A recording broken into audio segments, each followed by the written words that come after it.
Hello, everybody. Welcome in. How's it going?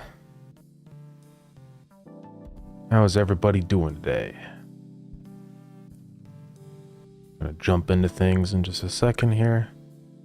We're gonna be doing more of the usual. Just working on getting our massive big list of little things done. But we're getting there.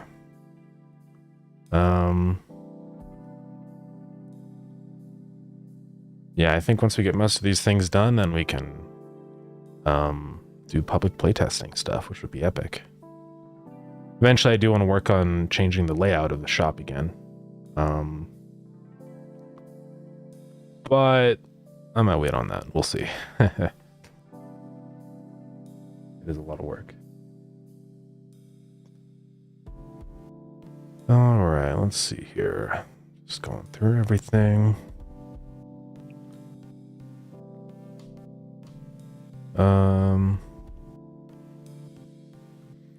Yeah, just so many little things. Like, I hope we can get another 20 done today. Eventually, we'll get through the whole list. I mean, we're on our way. So,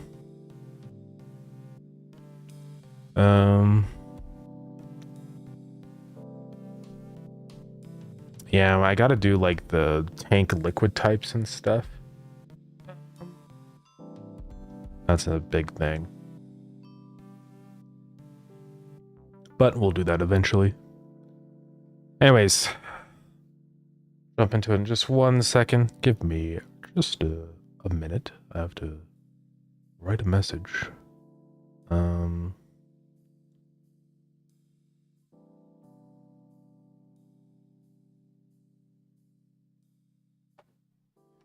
Hold up.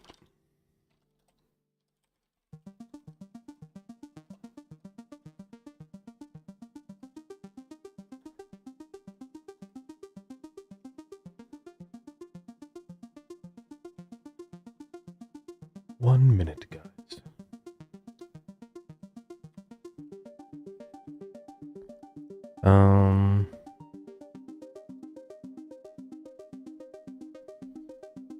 Almost done. Hold on.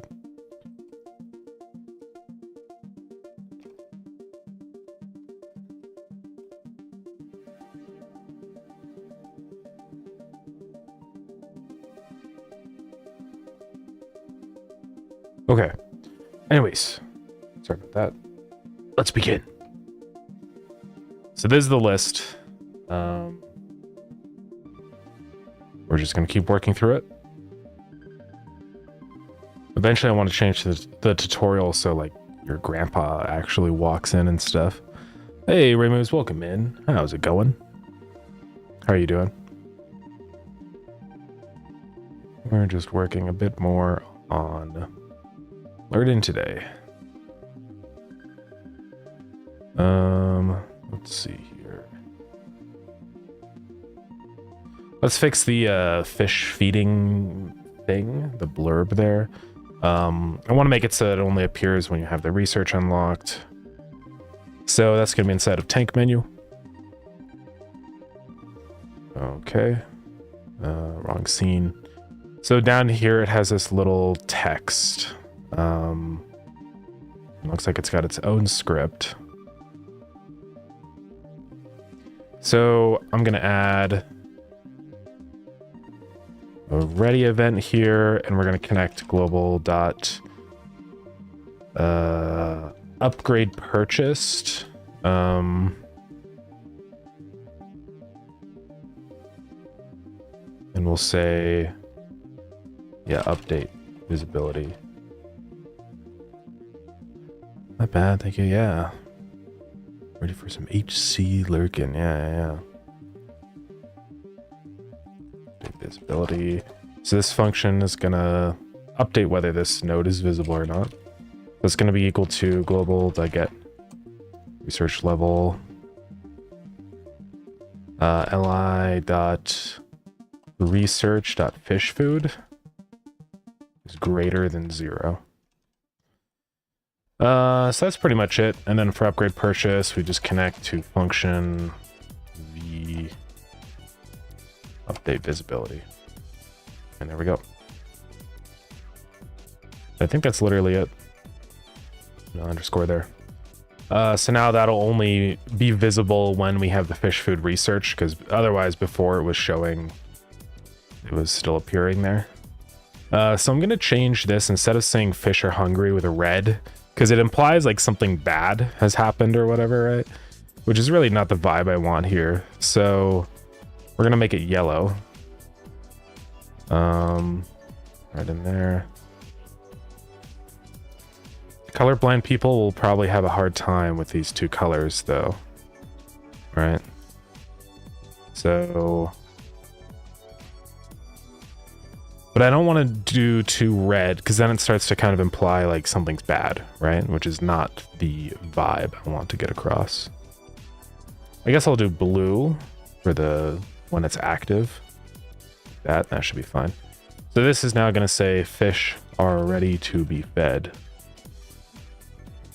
I'll say fish are ready for a snack, because I don't want it to sound like that your fish are going to die if you don't feed them, because that's just not how it works. All right, so that should work, and then now it should also be fine in here. So let's go ahead and mark that down in the changelog. Right here, changed the fish feeding label to only show up when you have the fish food research, and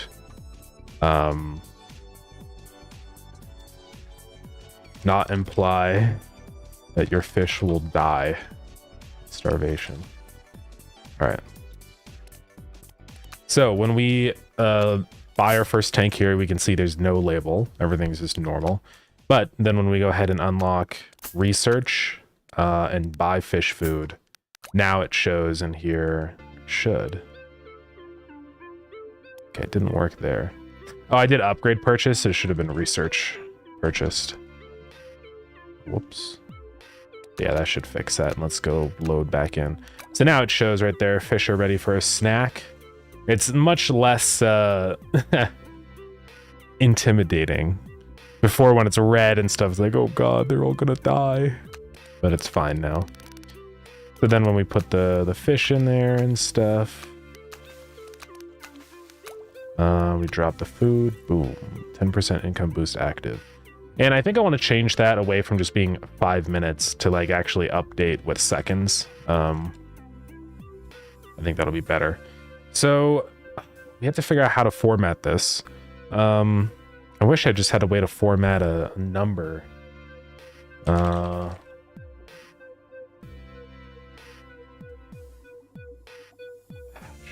up, Chrome.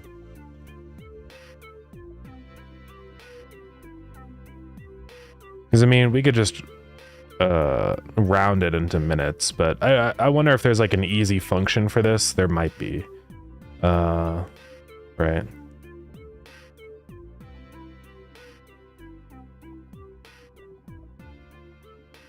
Well, I might just make a function to do it for me then. So we're going to do it in here. Now, I don't know if the fish boost time can go more than an hour, so I'm going to format this as hours. So I'm going to call this function format. I'll say seconds to time, and we'll pass in time as a float, and it'll return a dictionary.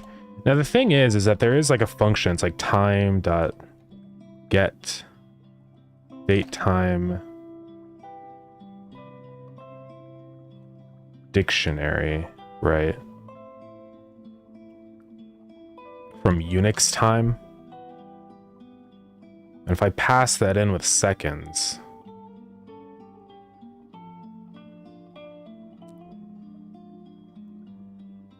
see, I wonder if that does exactly what I want, right?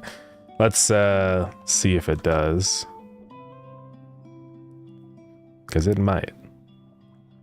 So we're going to say that, and then get boost time. And then now I'm going to print whatever our dictionary is.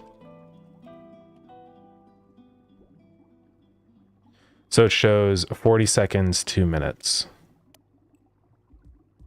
Yeah, so that's actually going to work. And we can just ignore all the days and months and years, obviously, so.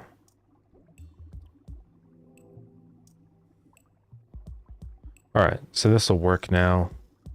Instead of saying active for 1 minute, say active for... So we need minutes, colon, seconds. 1 and 2. And then we're going to pass in dictionary dot minute and dictionary dot second. So now it shows in there active for 1 minute 48 seconds. That works pretty well.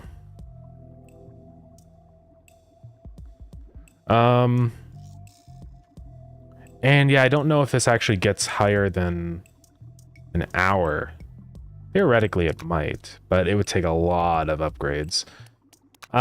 If it gets to that point, I guess I can throw in an hour. So I'll just do it in here. Right, if dictionary.hour greater than 0, then I'll do that, otherwise do that. So this one will pass in an hour. Now, one thing though is it doesn't like pad the text here. So I wonder if there's a way to do that. Now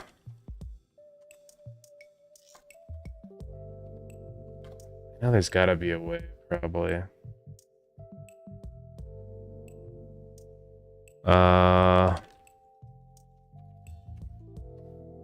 This is what I want to know. Format strings, if there's a way to pad it. I think there is. Oh, set padding.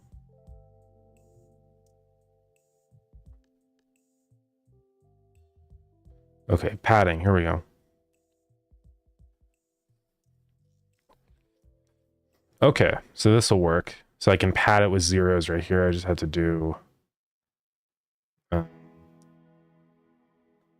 don't know if it will let me put in a... Like, can I just say %0 and then my number? Is that not going to work? I don't really know. Let's see.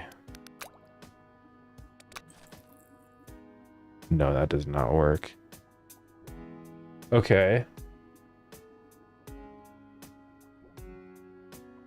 So I guess I have to do it in a different way. I don't think format lets me do it.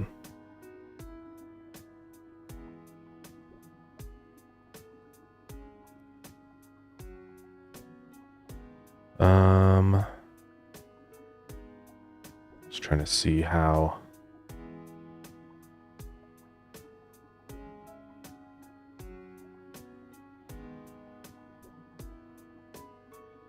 Yeah, it doesn't seem to work that way. So we're gonna have to change the format of this. To do a more traditional one. So I just want to say string %. Like that. I think.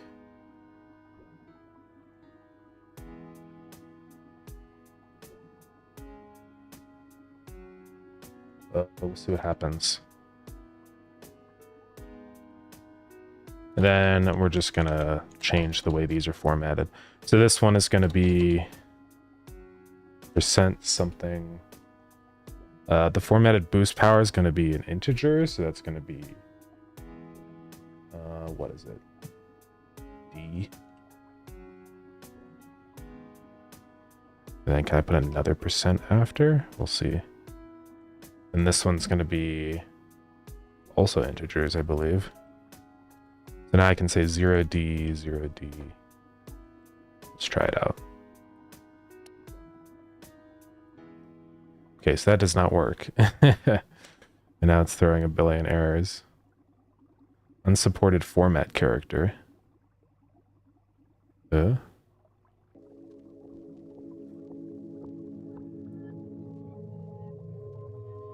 I don't know what that would be.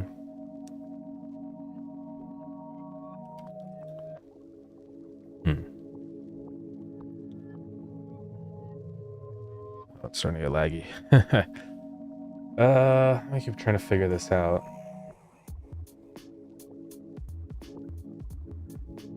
So you put that the percent. Is it just because of this? Do I just need to do this? No. I was pretty sure that you could do multiple elements, I thought.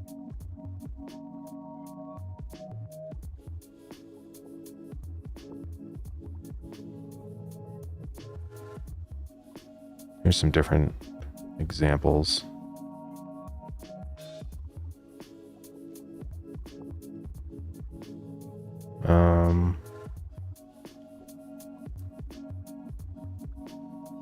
Oh, what's going on here? So you can use, I think you can use format. Okay, man, no shake, how's it going? Okay, I think there's a way we can do this without the percentages. So we just do that. And then I guess format, I think, has some different options. Let's see here. Is that just the placeholder? Okay.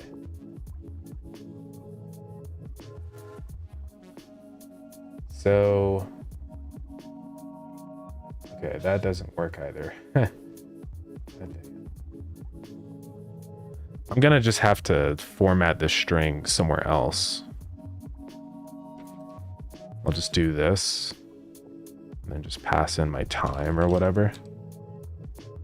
And now I can say time string is equal to, and I have to do this percent 0d percent dictionary dot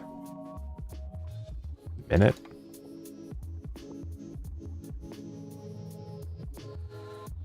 This would stop screaming. Yeah, now it just shows 0, but it's not padding.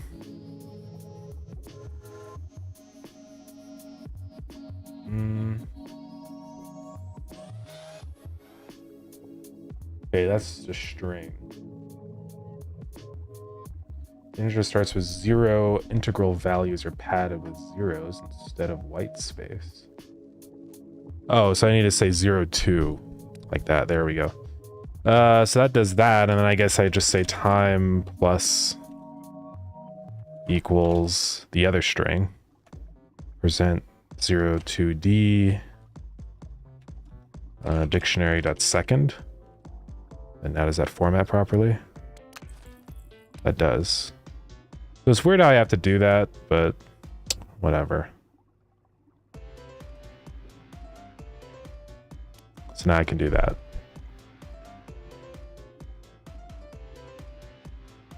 Okay. And I don't really need to pad this when it's just the minutes. But then when we have hours, I do want to pad it. So I'll do the exact same thing I did here. I just pass in time. All right. Yeah, this will work. Anyways, oh Shake, I meant to ask, how's like your games and stuff been going? I know you're working on the dungeon game. That's still in the works, or what's the situation with that? Okay, so now we're gonna start time off with the other one.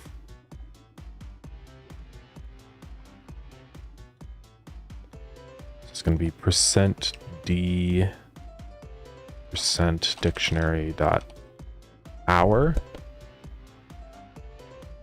And then we do minute padded to 0 to blah blah.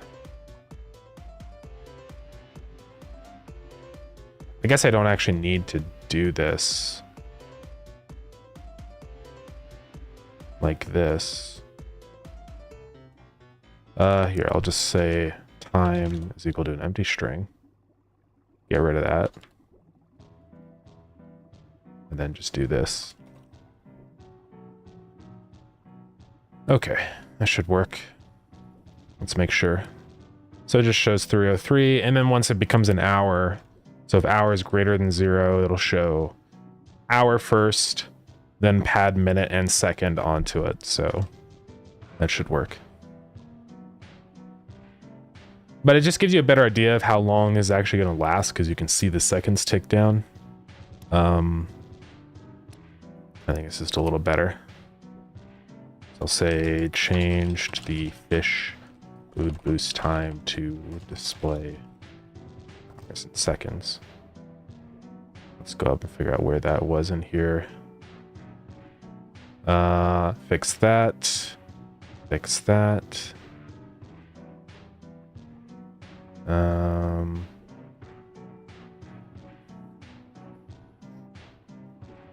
I do want to do some research stuff there, so I might do that. If I consider porting my games to mobile, it would be cool. I think Learn-In definitely has the potential for a mobile version, just because it's such a smaller game. I don't think it would be a good idea for Starground, because I know what would happen is that the game would start to lag and then people would hate on the game because it's trying to put a squeeze an automation game to mobile. I think also it would just be really hard to make that game feel good on mobile, because it requires a lot of different keybinds and stuff. So I don't think I'll ever do Starground on mobile. But yeah, Learn-In, it's definitely something I have been thinking about, because I think it would be cool. Yeah, definitely. Yeah, I figured, but I'd have to figure out, like, because I've never really done anything on mobile, so I've got to figure out like the exporting process and exactly like what you need for that.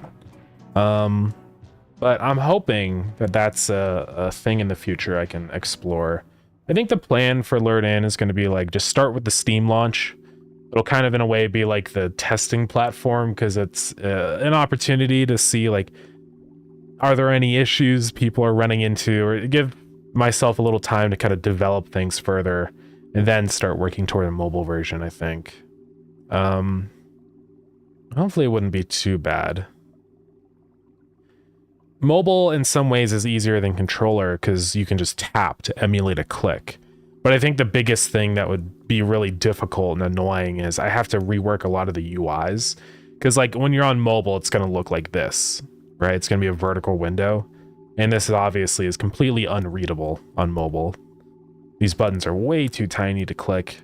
So I'm going to have to like go through and change everything in terms of the UI spacing on this stuff. Hopefully it won't be too bad. I can just like increase the UI scale so that these menus extend to the edges of the screen and stuff like that. But yeah, it's definitely tricky. That would be by far the hardest part. It's just reformatting the UI. But I think it's doable. Yeah, I'm hoping that eventually that's something I can do, because I think it would be pretty cool. Yeah, I think after the Steam launch, as long as it goes well, like, I mean, if the game doesn't really do very well on Steam, I just don't know if it would be worth it to spend the time to do a mobile version, you know? It's always hard to say. But I'm hoping it'll do well, of course. We'll see.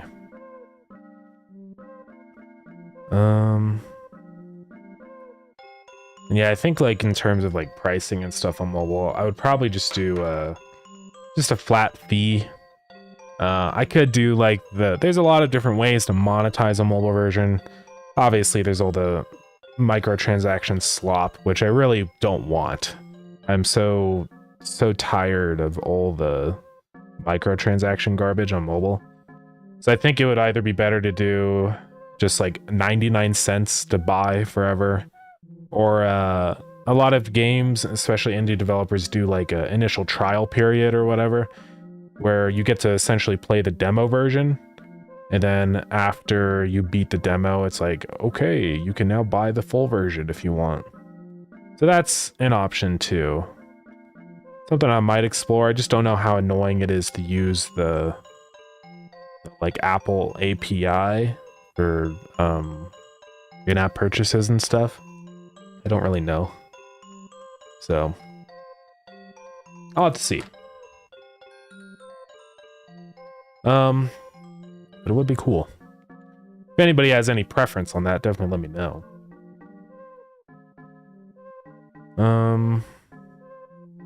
We're the best. Yeah, I appreciate it. Yeah, I hope it goes well. Because it would be a really fun game to play on mobile, I think. It's already got the bones of a good mobile game. Like, it's an idle game, so you can just close the app and come back later. That's like 80% of mobile games. And I think all the gameplay is just really simple and straightforward, so I feel like it would just be easy to approach for a mobile audience. Yeah, we'll see. Let's see here. So something I want to do on this research node is change the color of my little line that shoots out from it. It's got this it's not the path one, but it's the line 2D. I'm changing the color here depending on its state. So we have if completed, blah, blah, blah. If hovered. So I'm going to do one where if it's locked. And I don't know where, how I want to check for this. Or I know somewhere in here I'm changing the modulate right here. Okay. So if required ID is equal to 0, then I want to set this line 2D color to like be gray. So it kind of looks like it's, you know, not active. So now when we go in here and look at the research tree, you can see the ones that are not available are grayed out. That just feels a little better. Because before they were still white, and that's just a little odd. All right. Then these, I think for ones that are available for purchase, I'm probably going to set their line to like yellow, maybe. We'll do kind of an orangey yellow. Maybe. Well, maybe I'll do this color. So I do another one in here, right here. This is not hovered. Sparkle is emitting. Sprite scale. And right there, I want to set the line modulate as well. To that.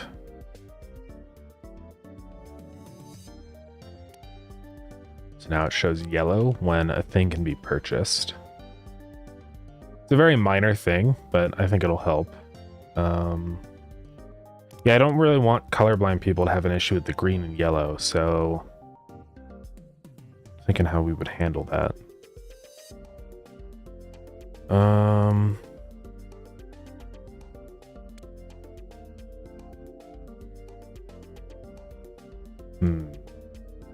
I mean, luckily I've got other identifiers here. Like, obviously they're flashing with sparkles, so I think that kind of like is okay, you know, to have the yellow here, because even if you can't see the yellow, it's still super obvious, like, oh yeah, I can buy this.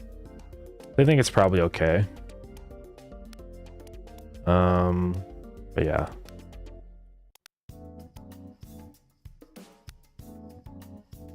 And then I need to check, like, I can't really check it, but if I don't have enough money, it should be setting this modulate back to white, I think.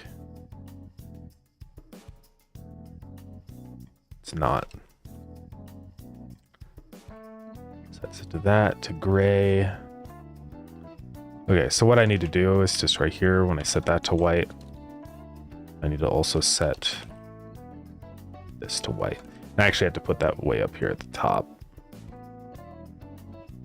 Same with where sparkle emitting is. Okay, and I'll just put this here, there also. It's just easier. All right. So that should all be working well now. It's weird because when I hover over it, it turns white again. I guess that's fine. It doesn't really matter. It looks like we're about to highlight it.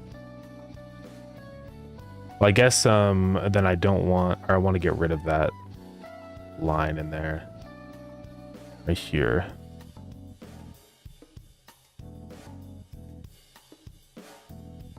Because that's if hovered, so...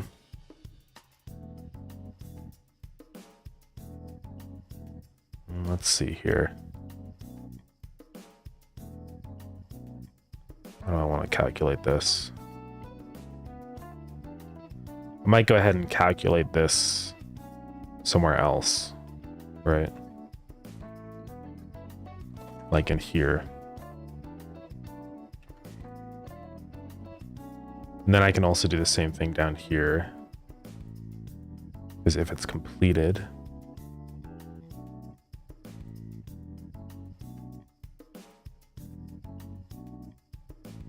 and I can say var can afford false.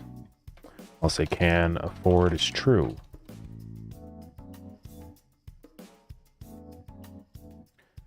So now I can run all this stuff in here. If can afford, do that guy. Then we already have completed set. So that should be fine. That's if not completed, so should all be fine. So now I can set this to happen instead of there. If can afford, do it there. Let's see if that works. Yeah, so now it stays yellow. Hopefully everything in here will work okay. We'll see.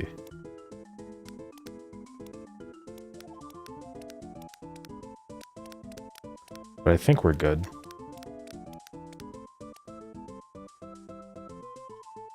And then if I buy this, it'll turn green. The next one becomes yellow with the flashing. Okay. I think it's all good.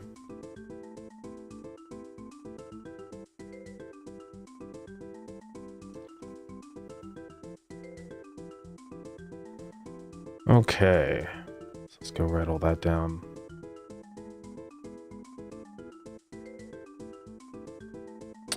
Right in here. Oops. Made it so that research node lines in the menu are grayed out when locked, yellow when available, and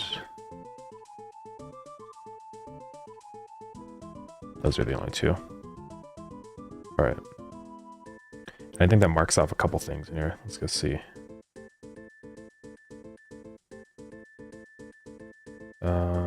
Right there.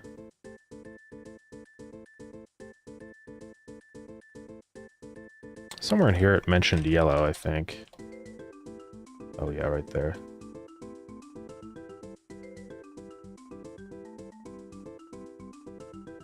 Okay. Might also do that then to the outline color as well. So this is if status. So if selected, it's white. I need to know whether it's unlockable or not.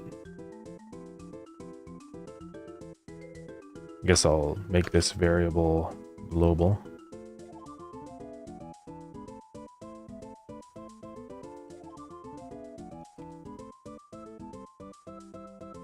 Okay. So then I'll say if status, if can afford, then we'll make it yellow. So let's go do that.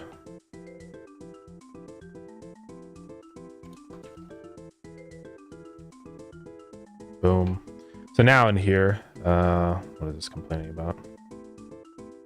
All right.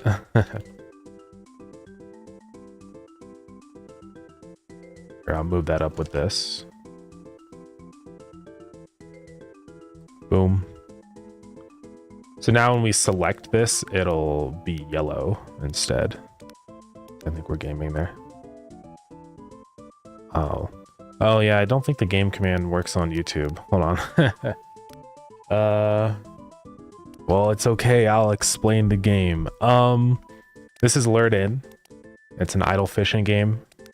You can go travel to different regions and collect fish, and then bring them back to your tank, put them on display, and oops, he's too heavy. Like this guy. And then you can start making money from your customers that walk in.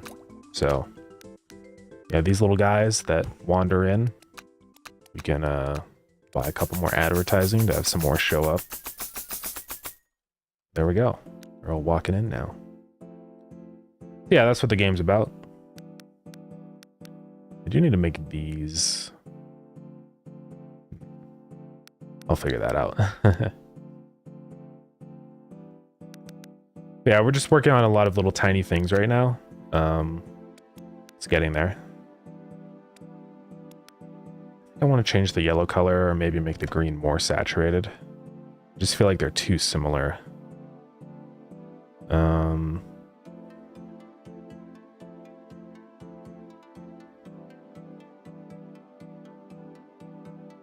Yeah, because what, I mean, maybe we do a different color for when it's available, like blue. I'm gonna have some colors defined here. Var normal color, var available color, var locked color, var complete color. So this one is just white. Available color is this one.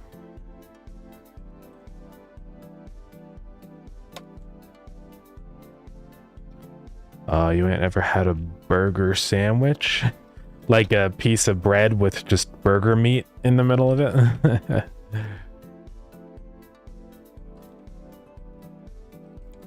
Sounds pretty cool and looks pretty cool. Thank you very much. I appreciate it. Yeah, it's coming along. We've got signups for playtesting open on Steam now, so I think there should be a link in the stream description. Then locked color. This is 0.5. I did 1 on that, like that. Okay, then the complete color. I don't remember what color that is. It's this one.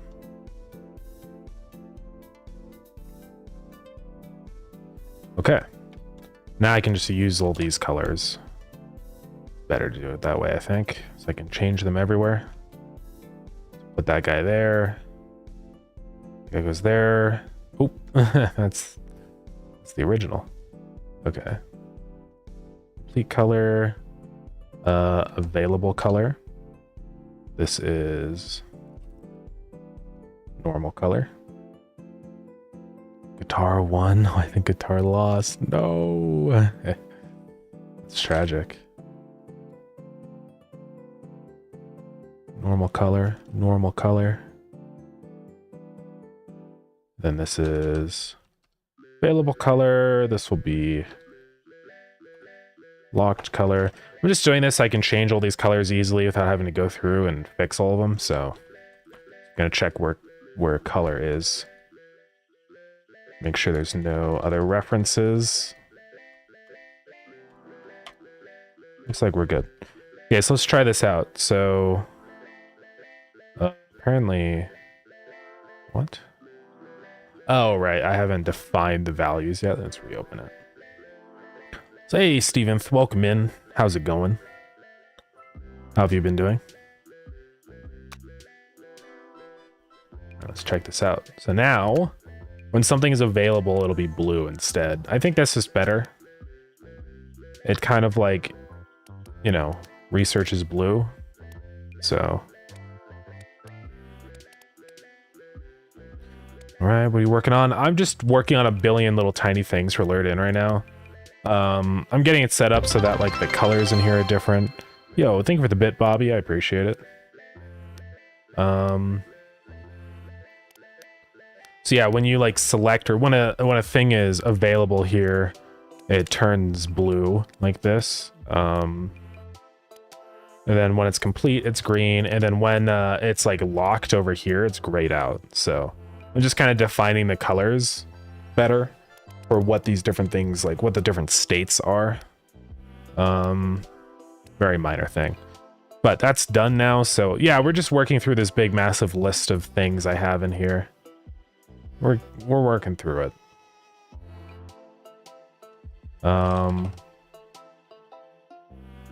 change that to blue when available.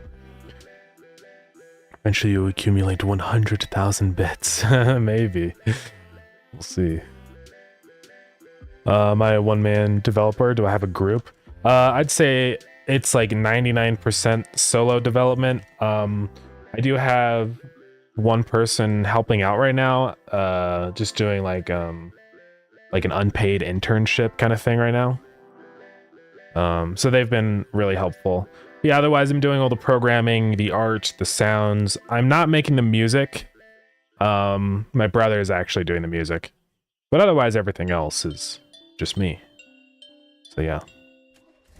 It's a lot of work, but I do enjoy being able to do different things every day. It's kind of fun. I did that.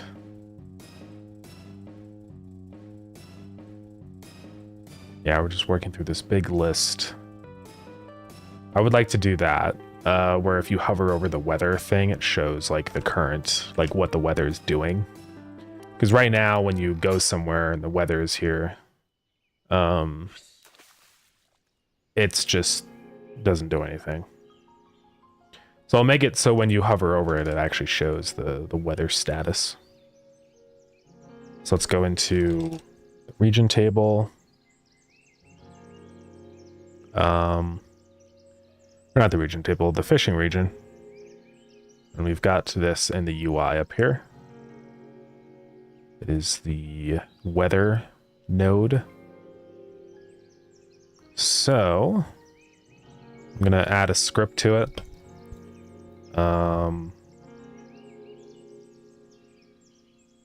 Where does that get set with the weather?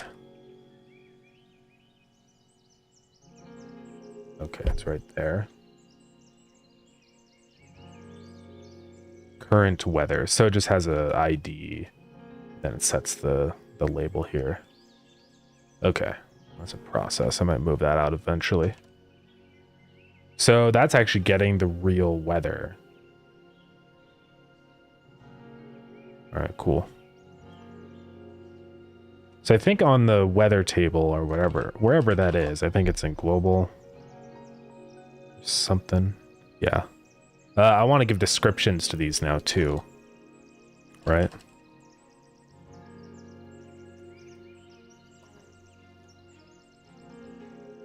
So specifically for rainy, increases your bite chance by 2 times. All right. Then the other ones don't really do anything right now. Someday they might, but I'll just set these to no active effect. Sure. Let's see. Welcome in. Hi, new to the channel. What are you working on? How far are you? We are working on my game Lured In today. It's a idle fishing game. You travel out to different regions to catch fish, and then you bring them back to your aquarium and put them on display. So like, for example, the koi, now he's inside of my tank, and he's making me passive money, my customers. So yeah, that's what the game's all about. The gameplay loop is pretty straightforward. You can buy a bunch of different upgrades in here and stuff. You can place down decorations. It's like a new thing that we added in recently. But yeah, it's going good. Just working on a bunch of little tiny things today. Why can't I expand my shop? It's just because it's a lot of work to add. I mean, I think I do have a whole like rework of the layout planned out, and there's going to be kind of like pseudo shop expansions. It's not like you're going to be physically drawing out the shape of the shop, but like it'll kind of let you unlock new sections of the shop. So I'll show you. So this is sort of what I have written down. This is just a really quick little draft, but there's going to be like an initial reception area, and then you can just slowly start to select and buy things. So you can build a shop and a food court. You know, there's like the merch shop. the research. A lot of these will show up as you buy upgrades, right? So like when you unlock research, it'll make this little research section of the environment appear. So I think that'll be really fun because it'll make it feel like you're actually running more of like a real building. Right now, it's just kind of empty. It doesn't make sense as a public aquarium, right? So I want it to be like there's actually like it just logically makes sense as a location. So that's gonna be the plan, I think. Yeah, we'll get there eventually. I think like so basically we're gonna shrink this reception area up here and then greatly expand all this out down here. But yeah, it's just something we're gonna have to work away at, but eventually it'll be ready to go. So I'm gonna have a couple things on here now, just so I can detect when the mouse cursor has entered. And I think, is this set to stop? Okay, it is, good. So I can say mouse entered on these, and wherever it's connecting from, where is it? Right there. And actually, can I just say like mouse exited? No, I do have to actually connect the signals. And right there. So we're gonna have a variable of our hovered. When we enter, we set it to true. When we exit, we set it to false. And now we just check and process. If hovered, we say global dot mouse tooltip is equal to owner dot active weather dot description, I think is what I want. We'll see. All right, let's try that. Looks like if I had to mod the game, yeah. That would be a lot of work to add that in as a mod, but technically possible. I just read another story. It's so creative. Oh yeah, yeah. Oh, with the in here, the grandpa. What will the romance options be?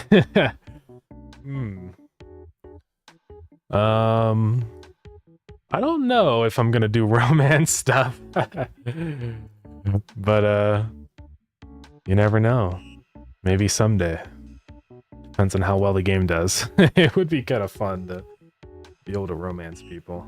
You can marry the chef. That'd be pretty fire. Maybe one day. I'm not saying no. But yeah, this is just a quick little background story thing. The idea is just that it's your grandpa used to own the shop and now you're inheriting it. We'll be kind of diving into more story stuff in the future. But yeah. Yeah, what if maybe there's like some mermaids and stuff that appear sometimes. That you can romance. We'll have to see. I think I would run into some issues if I made it so you can romance animals like fish. I don't think they don't have the mental facilities to consent, so that's kind of a problem. Yeah, we'll see about that. Can you teach me every feature in Blender? That's a lot of features. That would take me a couple weeks. There's a lot of good tutorials out there for Blender stuff. The donut one is the classic. Oh yeah, we're gonna check this. Doesn't seem to be working. Oh, it might be because the fishing region thing or whatever. Oh, I think I have to put this weather node above the fishing region. There's this cast zone thing here, so I want to do that above it so that it actually, yeah, there we go. And apparently active weather is not real, so let's oh, it's current weather. Oops. Let's do that. Restart. Oh, it would be cool if Grandpa takes you through the tutorial. Yeah, that's what I want to do. Like, I think the idea is that he's going to be like your first customer that walks in, and also the person that walks you through the tutorial.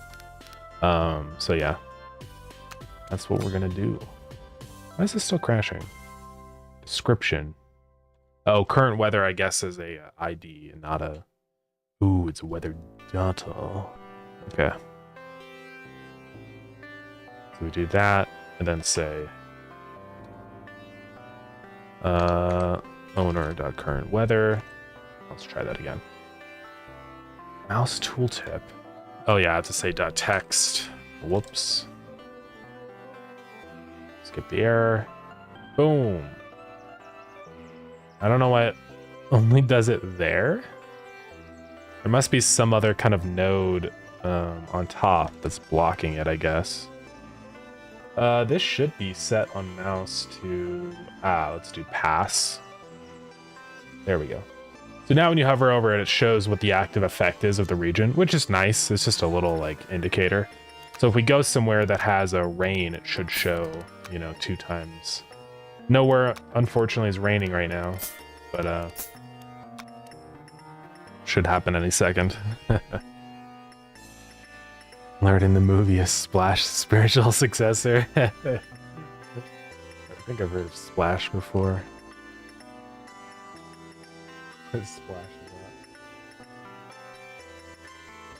a lot. Okay, it's a mermaid, yeah. Awesome. Yeah, that'd be pretty sick.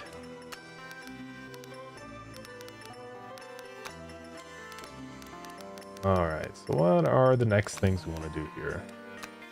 I'm kind of waiting for it to rain here. Actually, theoretically, if I go to the main menu and go back in, does it refresh the weather? No, I thought about that. Oh, but if I do completely exit out of the game and relaunch, I'm pretty sure it will refresh the weather.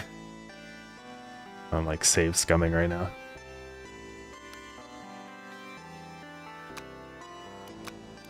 There we go. Yeah, now it shows increases your bite chance by 2 times. So I want there to be little effects like that, I think, with each of the weather types. Just to make it more interesting, because then if you see somewhere's raining, it's like, oh, I better go fish there, you know. And eventually, I think we'll tie the types of fish also that you can catch to the weather. Whoa! These guys are so rare, I haven't ever caught one yet. That's crazy. Caught a pike, guys. Freaking go. Gambling, yeah. Eventually we'll do gambling. I have to think about the format it's gonna be.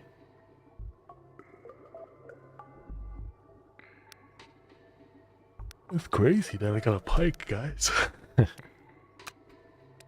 Anyways. Vitamins. Let's keep going down the list, I suppose.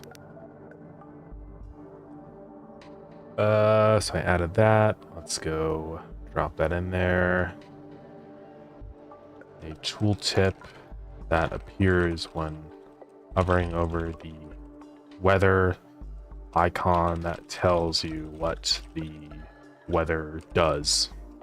And I might actually also do that, apply that same tooltip in here when you're looking at regions, just so when you hover over it, it tells you there too. Yeah. Betting on fish fights. We have a secret underground fish ring. Yeah. That could be, could be something. PETA would be very angry at me about that, though. Cthulhu's the rarest catch. I would like to add in mythical creatures eventually. Any tips on learning Godot as a beginner?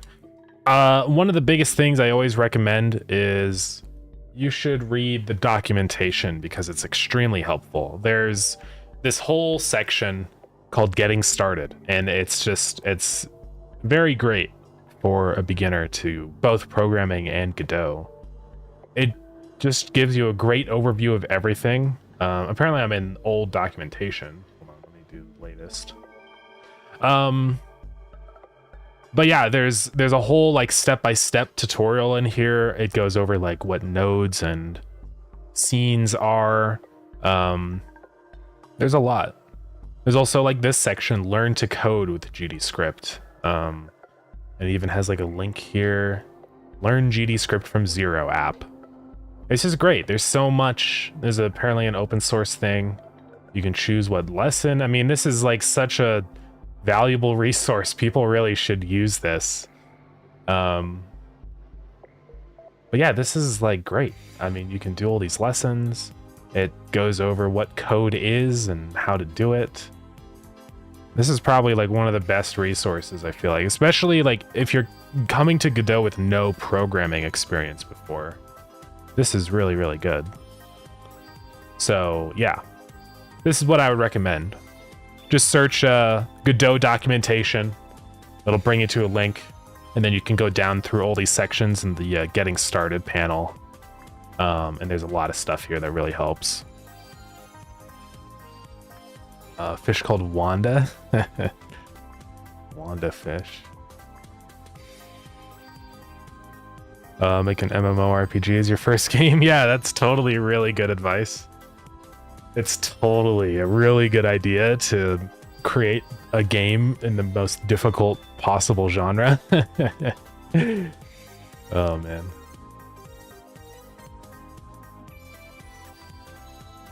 Some people are doing some though, and I think it's always really cool. Like that's kind of what like Ravier is kind of working on. It's not quite like an MMORPG. It's not like everybody's connected to the same online server. But I think it's more of like Sea of Thieves, where there's like usually around like 20 or 30 people in your like region. That's really cool. I do respect people that are like deciding to tackle projects like that. I don't know if it's such a super good idea. It's a lot of work, but if people really want to do it, then yeah. Thank you for the cheese time. Make a voxel sandbox survival game. That's also a pretty difficult genre, yeah. Wouldn't recommend it. So let's go to the region panel. Thank you for the hydrate. Oh my goodness, so much cheese time. Hey, Defensor, welcome in. How's it going? Cheese contributor. Oh boy. Gotta get a good cheese apocalypse in every once in a while, you know? Oh my god. Oh, you guys. You silly goobers.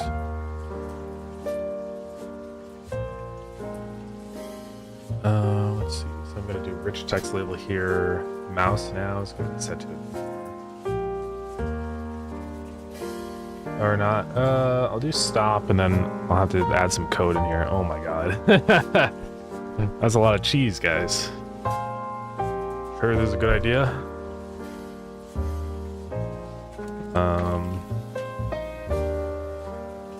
Oh, I already have this for set weather, so yeah, this will work.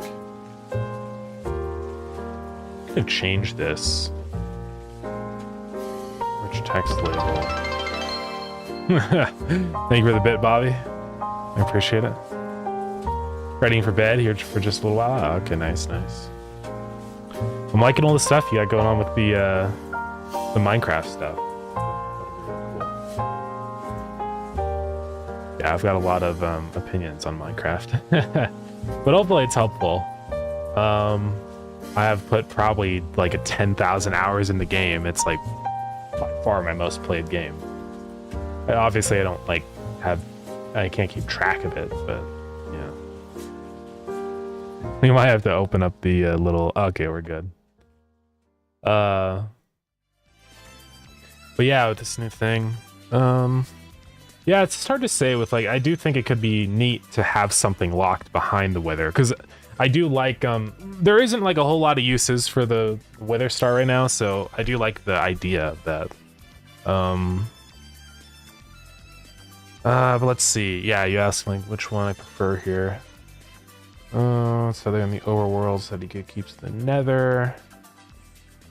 Yeah, I probably wouldn't put him in the overworld. Yeah, or he can keep the end. So you have to kill him before Dragon, but after the Nether. I kind of like that progression, honestly. Where, like, because I think the progression of Nether to the end is good. It would be really cool if, like, there was more things to do in the Nether before you move on to the Dragon. Kind of like pushing the Dragon back, like, further in terms of progression, you know? So yeah, I could definitely see, like, making it so that the Nether Star is a requirement for getting to the end.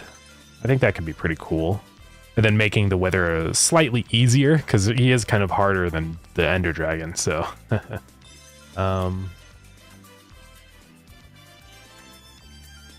I think that would make the most sense. Because, like, he's definitely a Wither-coated boss anyways.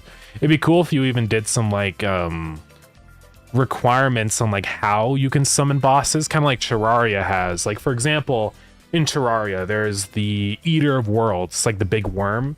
You can only summon him inside of the corruption biome. It would be really cool if that's kind of like a requirement that you imposed on people. Like, you have to summon the Wither inside of the Nether.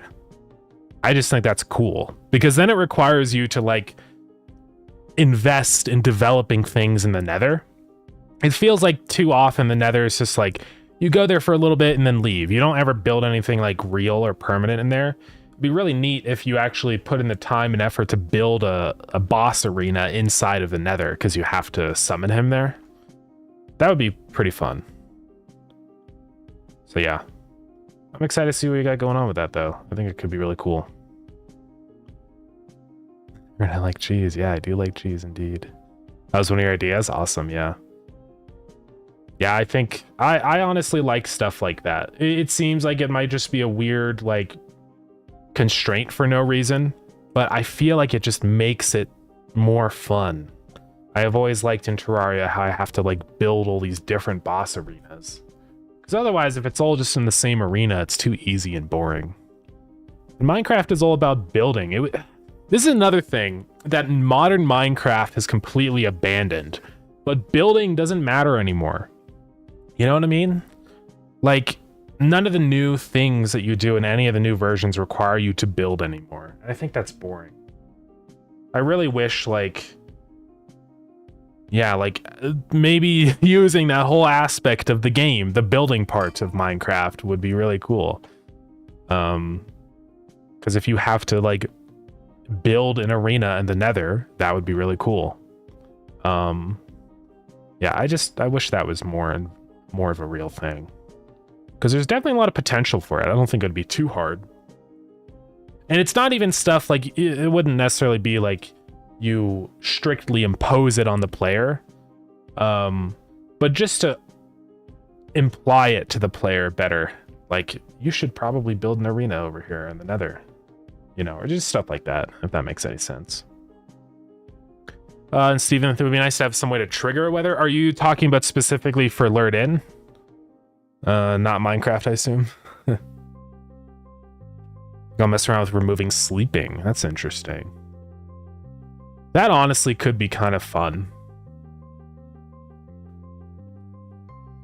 With Lured In, yeah. It would be neat for sure. Maybe that could be like a late game ascension or something that you can unlock, and it gives you like a little panel, so you can like choose a weather type or something like that. That could be kind of fun. Or maybe even like it just lets you pay to select the weather.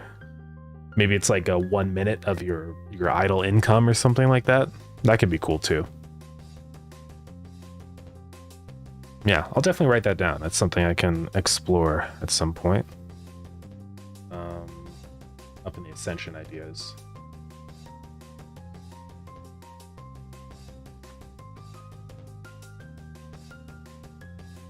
Yeah, like single-use totem for rain. Yeah, that could definitely be interesting for sure.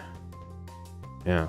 That'll matter more as we kind of dive into different fish types and stuff. That like fish that only appear for certain weather patterns. So yeah, could definitely be cool.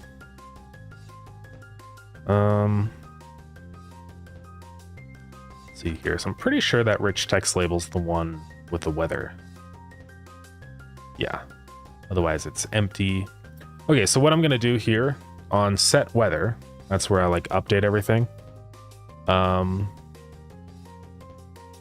gonna figure out whether it should be selectable and stuff or not. So I'm gonna say text label dot mouse filter is equal to ignore, but then when it's active, I want to set it to filter stop, so that I can actually hover over it and see the little description blurb of the weather again. Yeah, when fish are tied to weather, I mean, yeah. No, for sure. Yeah, I think that'll be pretty much a hard requirement when we start doing that stuff. Yeah. So let's see here. So now that's set. So I just need to get some code set up for stopping where I can hover over that. I just need to know if it's hovered over that node. So let's just do a thing in here, var weather hovered equals false. And then connect up some signals here. Meta clicked. Oh, that's like the clicking on the links. Yeah. So mouse entered and mouse exited. And we're just going to say whether hovered is true. I wish there was a convenient way to just call a function and check instantaneously if it's hovered, but whatever. Because I don't think there is. That would be so nice. Just like, is mouse hovered, you know?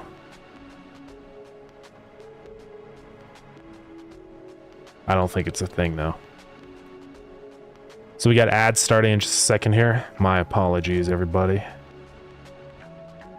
Would be nice to have a catch book or log to see what you've caught. Yeah, that's I have that on my list. It's one of the big like features I want to add soon. Like an encyclopedia or whatever, kind of like just a bestiary and statistics of everything, just a panel to show you, yeah, all the things you caught and also what else you can catch in specific regions. So that'll be really cool, because I think it's just a fun kind of achievement hunting thing. You get to kind of like fill out your bestiary and search for all the fish you haven't gotten yet. I think it's just sort of fun. So, all right, so now in this, I'm going to check if weather hovered. I'm going to do this. And let's see. I don't know what the current weather is. How do I know? Okay, I just get regions weather. This is what I do right here. So we get the weather ID, we pass the weather ID in there, and then we get the description. All right, so now when I am in here and I have this research, I can hover over, oh yeah, I have to restart the game. I should be able to hover over those and it'll show the same little blurb. Yeah, we want to catch them all. Ooh, careful, careful. You might get a knock on the door. There we go, so now it shows no active effect. Yeah, that works pretty well. Cool. So now you can see like, oh, rainy weather increases my bite chance by 2 times. I better go. You know? And it'll be really helpful as we start filling out everything with the bestiary.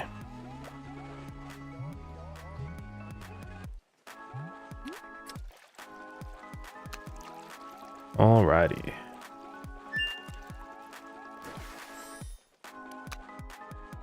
Might even make it so that like sunny weather decreases your bite chance. I'm not sure. We'll figure that out. Man, these guys are dripped out. I do need to add in facial hair and stuff eventually. Yeah, that would be nice. Okay, so that's another thing that we did. Right there, boom. Not the weather icon, I'll just say when hovering over weather icons. All right.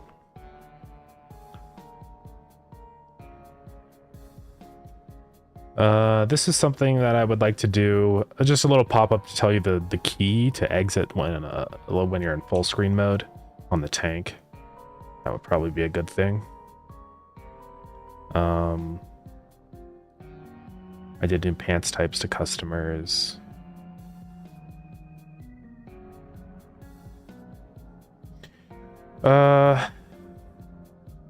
Yeah, let's do that then. I'll just say like press escape to exit or something when you first enter that mode.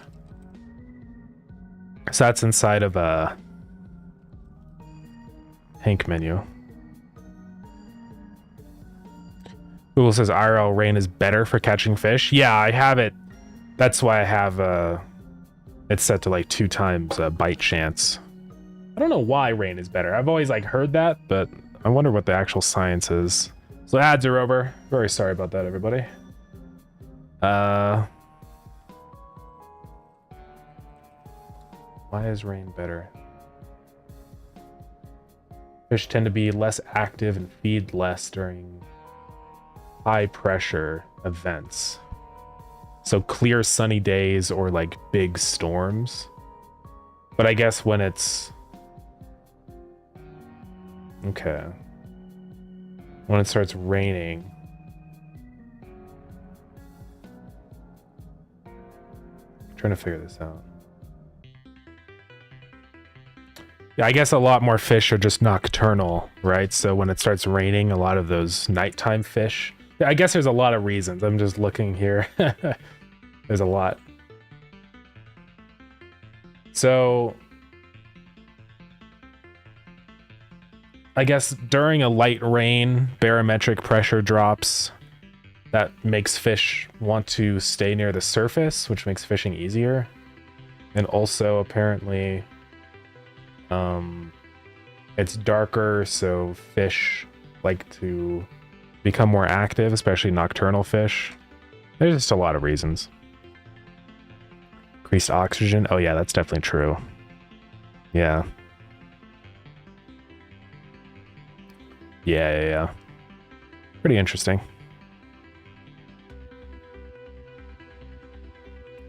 Insects, worms. Yeah, that's true. It does incur a lot of extra food and stuff. Yeah. Okay.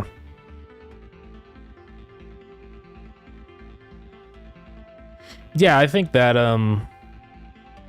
all seems correct. Yeah. That's what I imagine. Okay, so what script am I in? Oh yeah, the tank menu. We were gonna do a little pop-up. So I might just do this. I think inside of global UI is where I do it.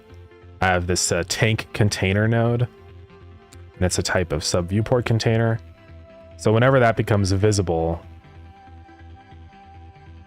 I'm gonna add a label to this. Keep it centered. Also for layout, I can't seem to affect its positioning in here, unfortunately. Which is a little problematic. I can't change the layout mode. And I can't do like the stretch the container sizing. Okay. That's a little wacky. I guess what I'll do is add a center container. Okay, but I can't even... So that doesn't even work either. How do I want to do this then? I guess I'll just make it not a part of the tank container. And I'll put it after the tank container. And this will work. I'll just say escape to exit. And I'll make the text pretty large. So when you first pop up the menu, that label should then appear. Mouse is ignore, focus is none. That's all good. Okay. So let's do all the code in here. I don't know where. I guess it's inside of here. So I say set tank viewport. Okay, and this is all the code in here. So it'll, if it's set to null, we want to go ahead and say that label.visible is false. Otherwise, say label visible is true. And then I'll start to set a timer or do like a tween. Create tween. And then set a tween, property for that label. And we'll say modulate A. We'll lerp it towards 0 over the course of 5 seconds. Then say tween.set transition. I want it to be pretty quick, so we'll say cubic and tween.set ease. Will be ease ease in, I think is correct. So let's try this out. Hopefully this will work, and then we'll make that invisible by default.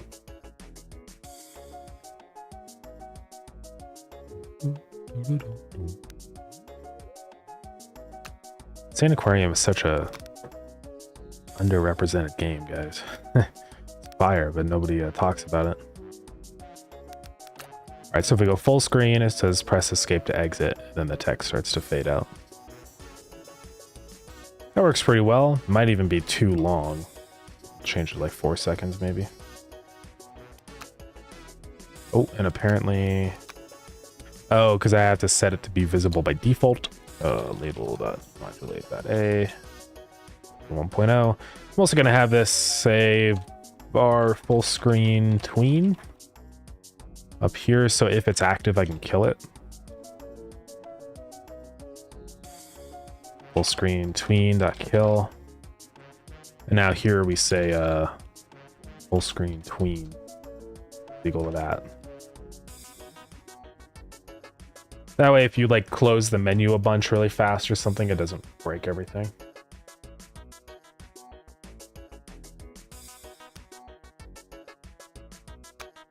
Okay.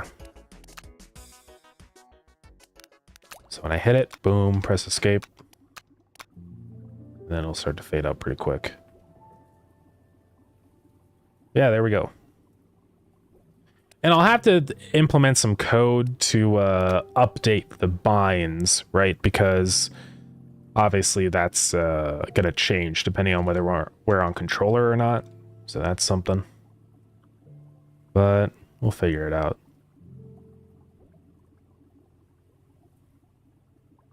So let's go put this in here.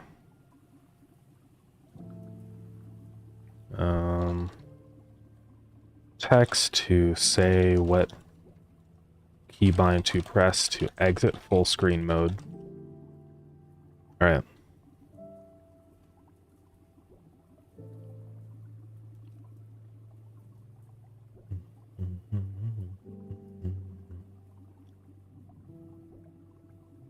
Let's also do this really quick. Should be really easy. So I only want that to appear when we have the equipment research. I think it's just kind of cool. So tackle box dot visible. I'm gonna say if we're not inside global dot get research level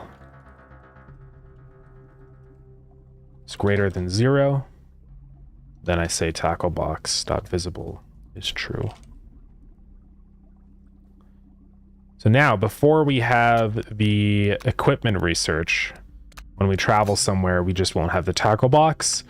But then after we get that research, boom, now the tackle box is there whenever we travel somewhere. It's a very minor thing, but I think it's cool to see like your equipment and stuff start to build up. So let's do that.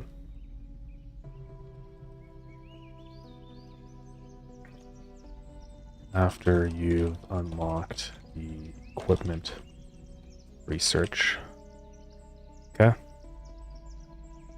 Maybe that can even expand more later on. It'd be funny if there's like You can research some beer or something. I would have to add I'd have to change the age rating for the game though, because then technically the game would include alcohol. So we'll have to see about that.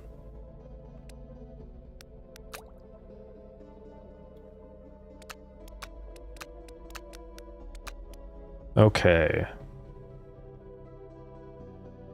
It's pretty nice that it shows those.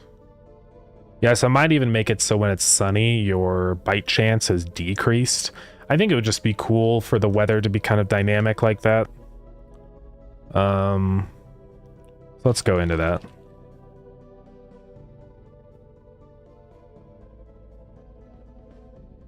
So wherever it says rainy.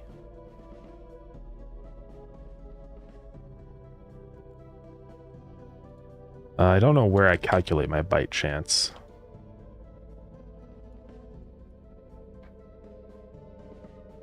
Reset bite timer. Well, it must be somewhere here. There it is. So multiplier. That's for how fast the bite timer is.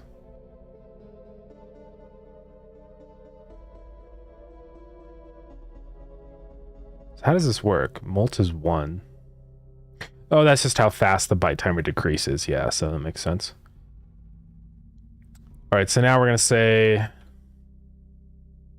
LF current weather equal to li weather.sunny. Then we say mult times equals 0.5.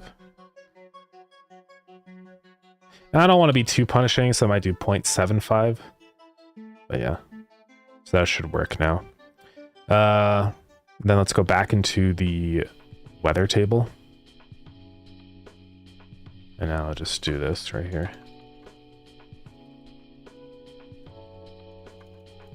Bite chance by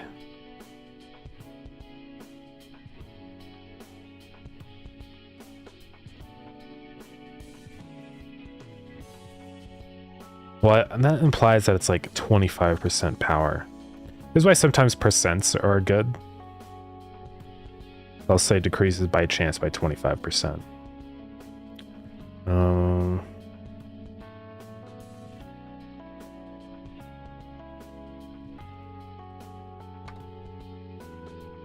I'll say doubles your bite chance to 2 times. Yeah. All right. So that should work now.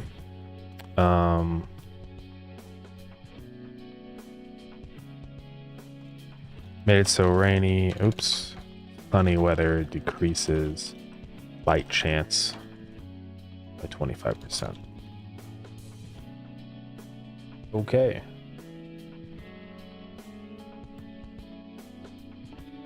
Let's see. Let's just keep going through the list.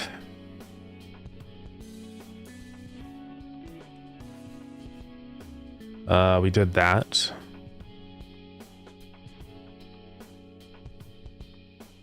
$.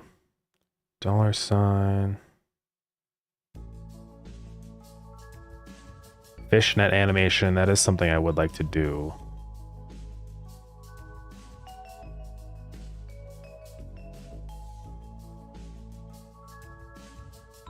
And then yeah, full power casting. I'm gonna add some little text. Let's do that right now, just so you know what it's doing when you hit full cast. So let's do that.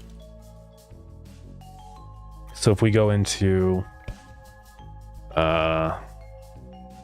fishing region,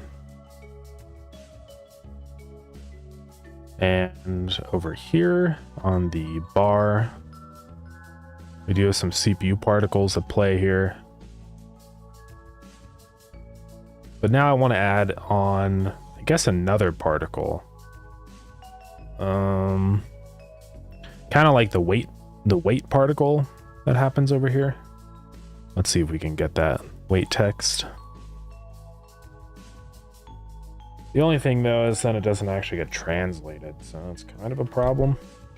So I might just add a label. And I'll say 2 times byte rate.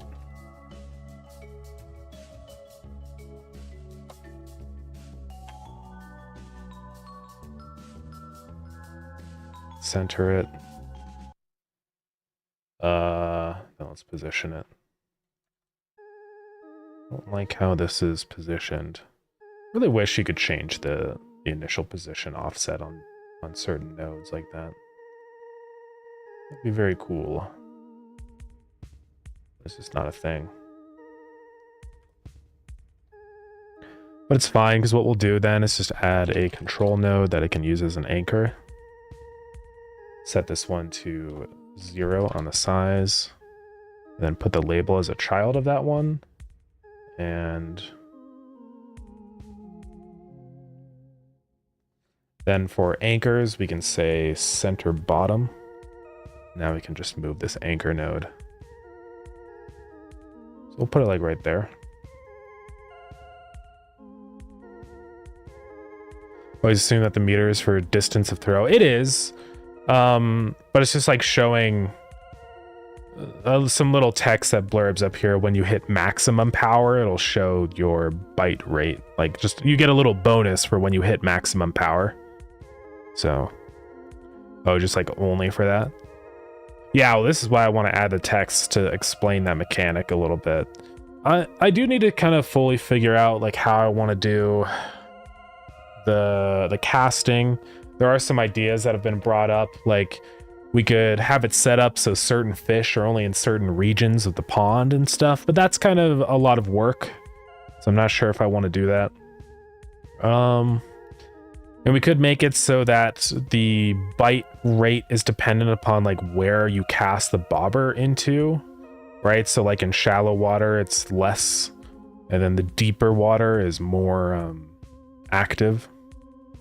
So different lures would also be really cool, yeah. Something that you could just like swap out. Yeah. For different effects and stuff, yeah. It'd be cool, like, I think eventually I want to kind of classify fish under groups, right? So we'd have, like, night dwellers and, you know, nocturnal fish, and just give them, like, different tags so that if you unlock, like, you could get a lure for a specific kind of fish where it's, like, increases the bite chance of nocturnal fish, right? Something like that. Could be kind of cool. Eventually.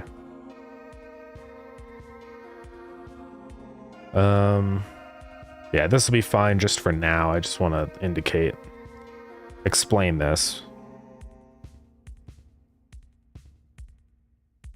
So let's do fishing region.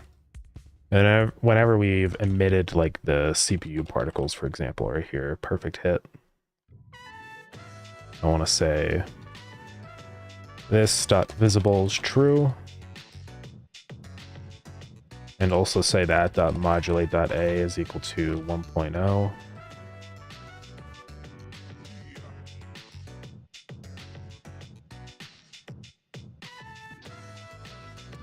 And since it's a child of progress bar, it should just start to fade out, actually.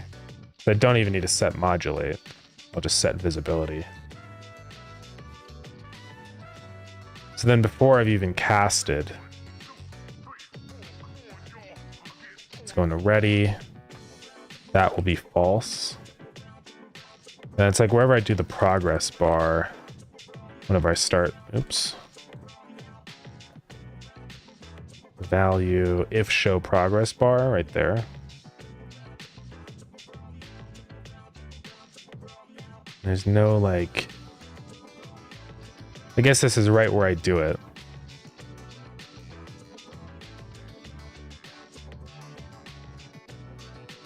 So I'll say that visible is false. So let's see what this looks like. Hopefully it should all work. And the text should just kind of fade out alongside the progress bars modulate, since it's not self-modulate. I think. Let's try it out. Okay, so it doesn't appear, and when I get a perfect cast, I don't know if I can get one. There we go. Just says 2 times byte rate. It's a very minor thing, but it'll just help you know, explain to people that that is a thing that they can do. It's actually a lot harder to get a max cast now. But yeah. I think it's just good to put that there for now. I might change the whole fishing mechanic at some point, because, like, you know, there is really no right now difference between casting here and there, right? So I could definitely see doing potentially like different depth values, right? The only thing where that would break down though is, like, for example, the ocean region, because like the ocean out here, it's all the same depth. You know, so it doesn't really make sense to like add that as a mechanic or whatever. I'm not sure. I think what I'd rather do is like Stardew Valley occasionally has these little bubble columns appear. Let me look it up. Bubbles in water. Right? These little like bubble things. And when you cast into the bubble, it like increases your value of fish, like the rarity of fish, and also the speed at which you get bites. So I could see adding in something like that into Lured In, because it would be like a little just a little thing to look out for, a little dopamine boost when one shows up, you know. And that would make the fishing, and especially the choosing like the distance you cast, a little more important. Because there'd be like things in the water that you have to cast into, right? And some people in the past have brought up like getting to choose the position of where you're casting to. I don't know if I want to do that or not. It's hard to say, because you could like point over here and cast to that location, you know? I just don't know if that's something that people would want to do. You know, the problem with that is like, then I have to make that mechanic meaningful, you know? And I guess, how do I do that? Because we'd have to then get it set up to where like different parts of the water have different fish. So. And it would be cool. I mean, I could see doing, definitely for some of these regions where you're on like the shore, we could have like a brighter area for like shore water, right? And then as you get out, it gets darker, so that's like deep water.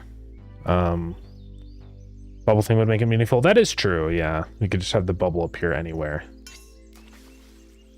But I guess how we would have to do it is like, it wouldn't just be location and click, because power matters, like for distance. So I guess the way it would sort of work is like, it would just kind of cast in a direction. So like you can cast like this out this far. So if you put your mouse over here, it'll like just point your line in that angle. So when you cast, it'll like cast right here, the maximum distance it can travel, you know, if that makes sense. But is that like unnecessarily complicated for no reason? You know, I just don't know. It's always hard to say. But it could be kind of fun. I could have like little things pop up, like the bubbles, and maybe even like, I don't know, other things that can appear. X is power, Y is mouse position. Yeah, essentially, I think that's how it would work. So it's like, because the rod moves, so like if I have my mouse cursor up here, it'll like, I'll probably draw like a little arrow that stems from the player then to show like the direction of where you're about to cast, you know? Something like that. But the thing is, then I'll have to implement that on controller, because right now that doesn't really work. Because if I open up my controller here, right, like there is no way for me to aim on controller, so it just doesn't really make sense for that right now. But I could just make it so if you move the left analog stick up and down, it like moves that little arrow for direction. And that would work fine. I'll have to make it kind of integrate with the selection thing down here with the different buttons, but it could work out.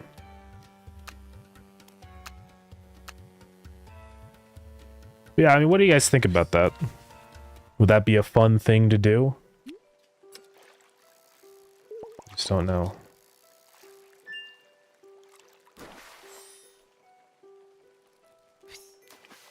Yeah.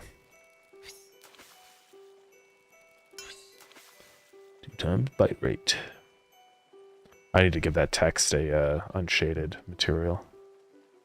Hold on, stop vibrating. There we go. Now that should be fine. There we go, yeah. Alright. Yeah, I guess we can do that. It would make the fishing a little more fun. I mean, it's one of those things, it's really hard to say, because, like, it is an idle game. So I don't want to make the fishing too complicated. I think anything that we do add in with a directional mechanic like that would have to be sort of like a boost, an addition, not like a hard requirement to fish, if that makes sense. Because when we arbitrarily make things complicated, that's when it becomes less accessible. So. Nice. Hello, customer. Let's go over here. Crazy that I wonder how many people have killed in this game so far. You know? So what is going on with this? Like, sometimes it just doesn't... Like, I should be able to put a character down there, but it just dies instantly? Right? Like, what is... Right here, there's just a region where they can't be placed. But then over to the left of it is fine. So I don't get what's going on with that. There's like certain areas where they just can't pathfind for some reason. So I'm gonna have to look into that. Might have something to do with the logic that I'm using to detect like when they get placed or whatever. We'll see. So far, it's been honestly kind of easy to get controller support working with this game, which is cool. It's a hidden monster that's eating them, yeah. I am really happy with how I've gone about doing a lot of the controller stuff. Like, man, making that standard menu class was probably like one of the best design decisions I made for this game. It's made creating menus just baby mode. Like, creating this little tip jar menu took me like less than 2 minutes because I just pop it in, set up a couple things, and it's just fine, and it works on controller and everything is great. So yeah, I really wish I did that on Starground. That's part of why I like working on other games, because I learn things. So it's cool. It's fine.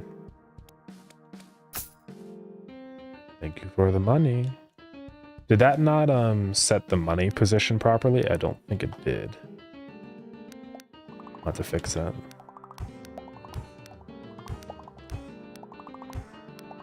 See all the new people walking in. I'm gonna go ahead and do something I wanted to do, is give the chef a little like exclamation mark above his head. I don't think I have an exclamation mark icon, so I'll have to draw one really quick. But this is just so that he kind of like informs you that he's arrived, right? He would be like, hey, hey, hey. This is a node in this scene. In this scene this one inherits from has been removed or moved. So a recovery process needs to take place. Please resave this scene. Okay, so the Sprite 2D node disappeared. Well, it's fixed now.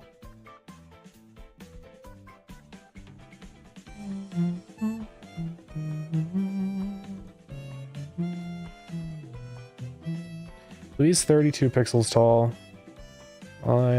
This exclamation mark doesn't have to be huge.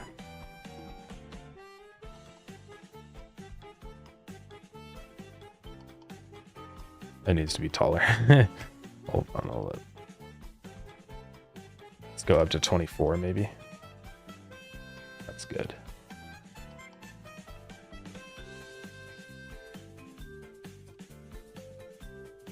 Might actually do like this. Yeah. And I might taper it. Right, kind of like this. Yeah, sure. Alternatively, make it play a really loud tone that doesn't stop until you interact with them. Yeah, that's a great idea. Just like get a microwave sound effect and just until you click on them. Yeah, that'd be really great for user experience.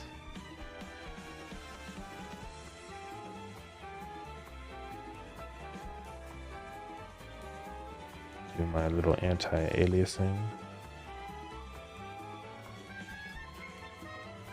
Then I want to highlight stuff, so we'll do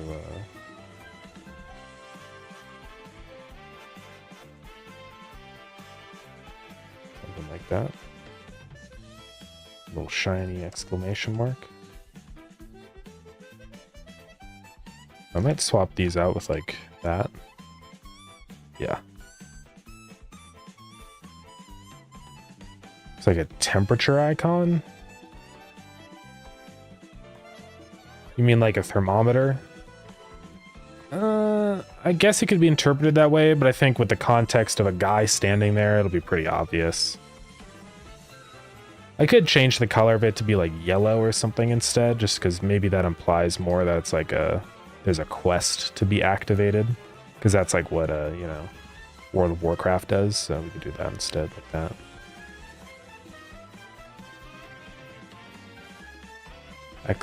Exclamation mark. Better yet, gradually increase his size so he takes up the whole screen. Yeah. They're awesome ideas, guys. I think it'll work great. Okay. Let's put this in.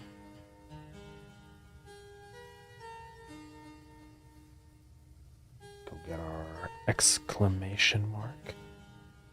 We're going to set an offset so that it like expands from this point. -8. It's just going to float above his head. -32, maybe even a little more, -34. And then now we're going to scale this up on a sine wave. So call that exclamation. There's a couple things I'm going to check. So we're going to say if arrived and he's there. So otherwise, every frame here, I'm going to say .visible is false. So if he's arrived and UI manager.menu is not open, then we're going to say that .visible is true. Oops. I don't know why sometimes it autocorrects to weird things like that. Then now we're going to say scale is equal to global.sign range anywhere from, let's say 0.9 to 1.1 time.get ticks milliseconds divided by 200 and say vector 2.1 times that. All right, so let's go ahead and restart, and then also inside of the aquarium code, I'm going to make it so the chef shows up when we press that. Okay, he does already. We're gaming. Let's go try it out.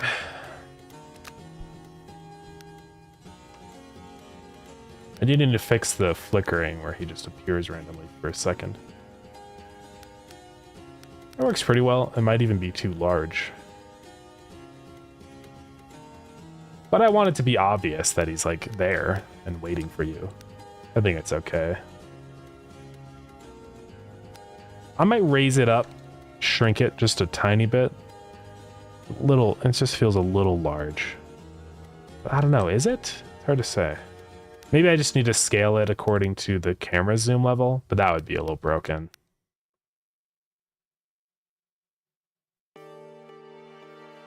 I don't know, I guess it's fine. What do you guys think? Maybe I'll just move it up a little bit. Yeah, let's do that. Mixels, I don't care so much about the mixels. It's not really like real mixels. This is temporary scaling. Yeah, it does feel a little big, I feel like. Let's shrink it down.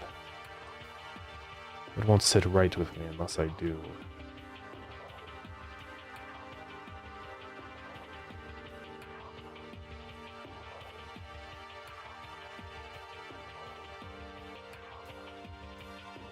All right, like that. And then... She said, I wish, dude. It's so real. Put that up there.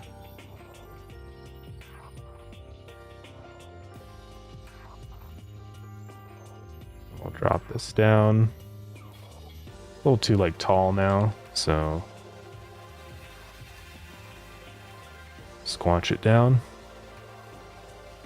New and improved. Crop it. There we go. That'll work. Now when we go back in here, that feels a little better.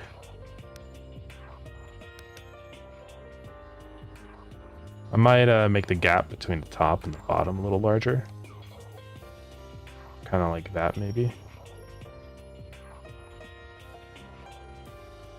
Connected? I mean, I could make them disconnected, but I don't know if that's the play here. Try it.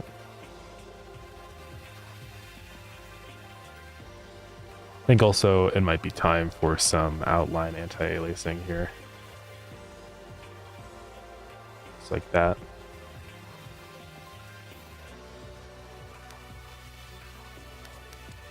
That was too much. Delete those two.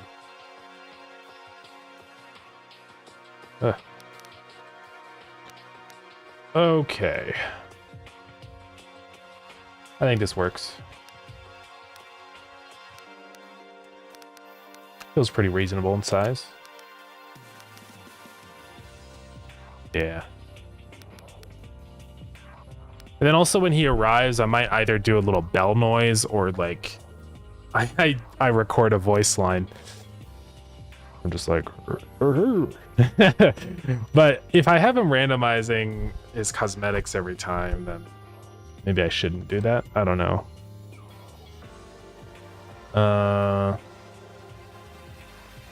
So let's do I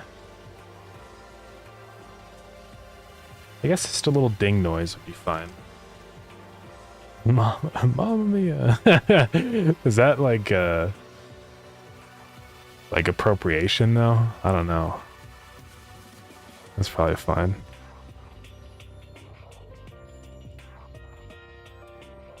Let's do this sound effect. And then whenever he has arrived,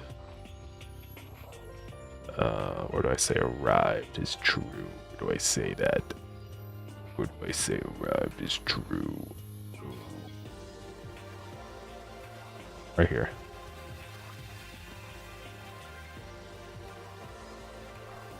And I'll say arrive dot play. We can just do a little ding. Thank you for the bit. That doesn't sound right. I want like a more of like a desk bell, you know what I'm talking about?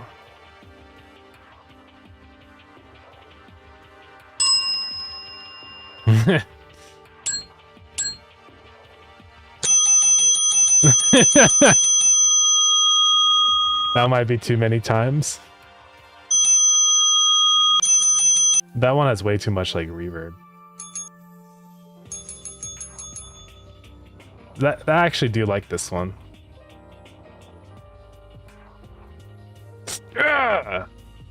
Let's sort by credit common 0. That one's also not bad.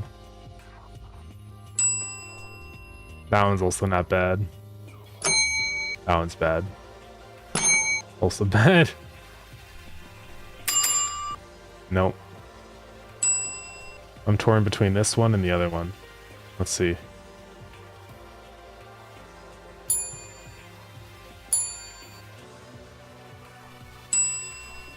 I like this one more. All right. Time to open up Audacity.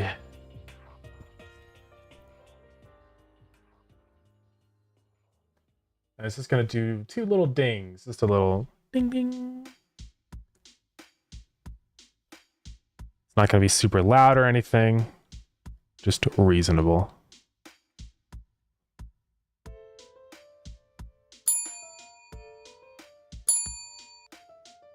Okay.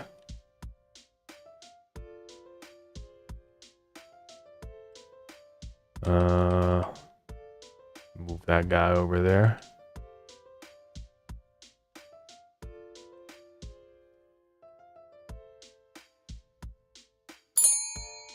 No, they're different pitches.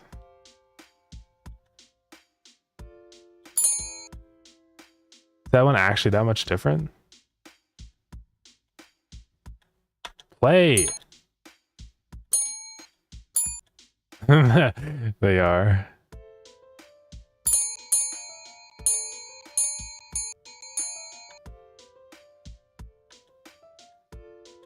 What is going on with my selection region? That's always really annoying. Well, I might have to pitch it up.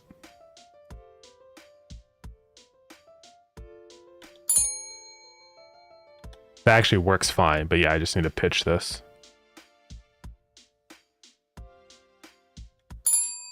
Nope, too high. Yeah, the new Audacity is definitely interesting. I love the UI way more. The old UI sucked. But there are a couple things that are still missing from it. It is still in alpha, so, you know, it doesn't have a lot of the effects that Audacity has normally and stuff. So be on the lookout for that. But otherwise, I'm excited for new versions.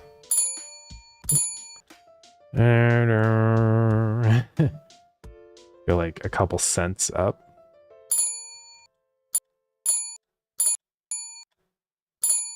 Let's also put a little larger gap. It's still going down. Let's go more cents. 8 cents.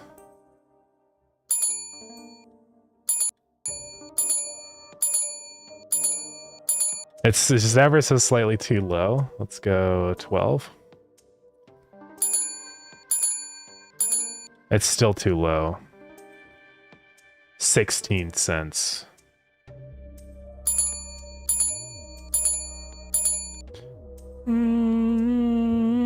It's still 24 cents.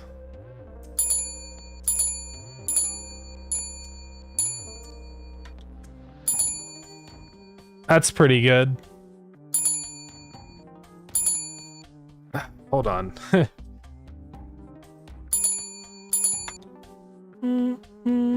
It's ever so slightly.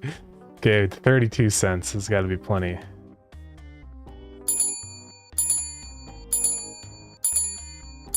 That's better. Okay, I don't want this to go on for eons, so let's end it at 2 seconds or something. Oh my god, stop, Audacity.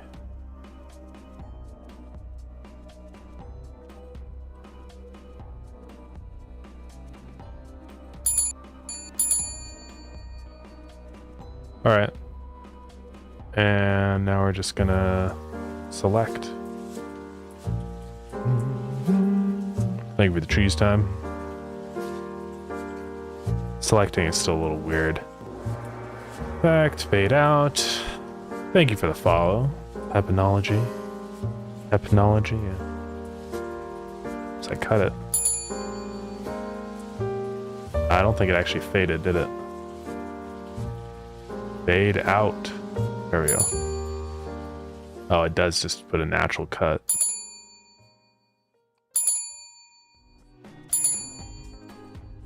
That'll work. I'm gonna do a little baby fade right here.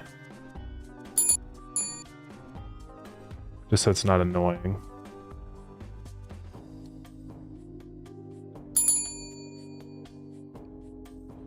Good enough.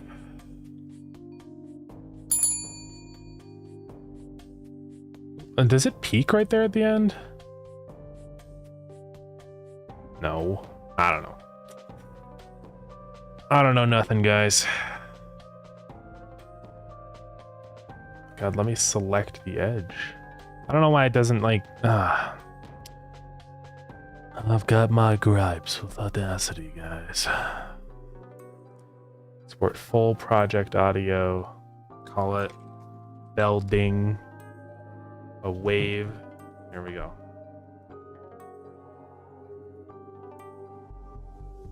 So now I can put that in. Oh, and it's probably really quiet. Awesome. Thank you, Audacity, for exporting nothing. All right, come on. Let's do it. Oh, I export as untitled. God dang it. Come on. What? Why is it just... Okay. But untitled. That one has sound. Okay. Did I accidentally mess it up? Was belting already a thing? Let's go check GitHub. No, I just added it. The other one was just called ding. Weird stuff. All right, let's delete belding. And then untitled will become belding. Maybe it's because it was trying to put into an audio file that already existed or something. I don't know. Also, it has a delay. I don't like that. I'm gonna cut out the beginning. I don't like including delays because then if I use it for something else in the future, it's just kind of like, it's really hard to time things sometimes. Oh, don't do that. Oh. Okay, I have to reposition everything.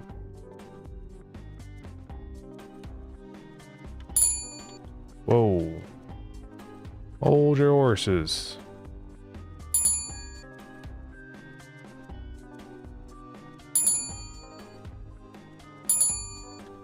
A little bit back.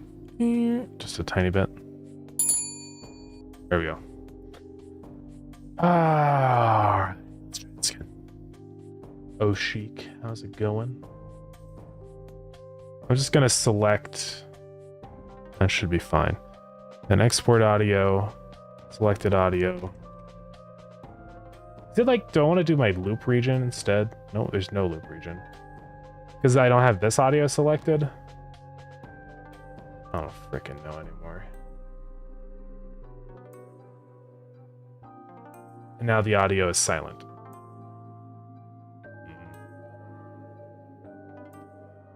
Okay, I guess I have to delete this file first. Yeah, there's still some things with Audacity, the beta, that I need to, you know, that needs to be worked out for sure. Can I select? There, I'll just do this. Export audio. Selected audio. There's no selected audio. So this is selecting the audio. Okay.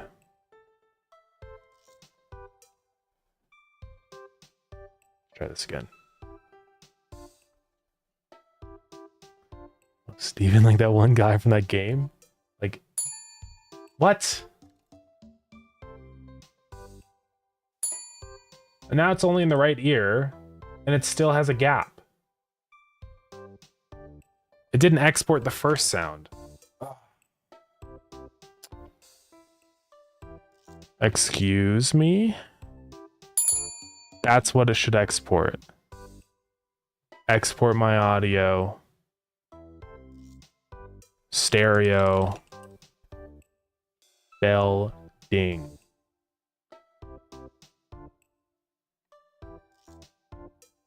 And now it's silent.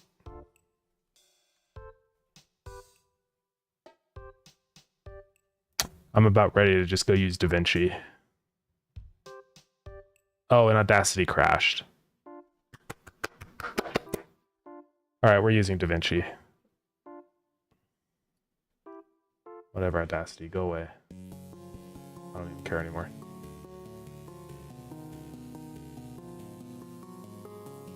Wow. Yeah. Awesome.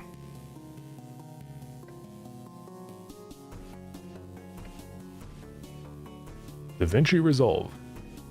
I need to edit another short. Oh, speaking of, I forgot to upload my TikTok. Let me go see what the last one was. It was the one about some people think. Okay.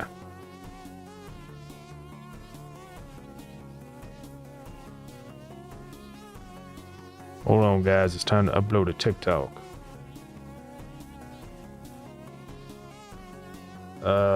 Which one is it? This one? Yeah. Oh my god. All right. What's a good thumbnail? That one.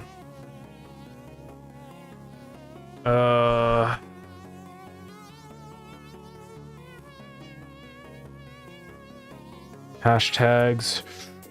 Indie dev. Indie games. Anyone can view. Allow the comments. Yeah.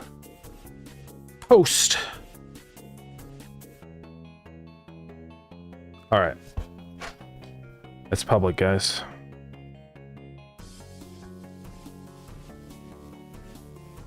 Okay, we're gonna edit in here because I like DaVinci.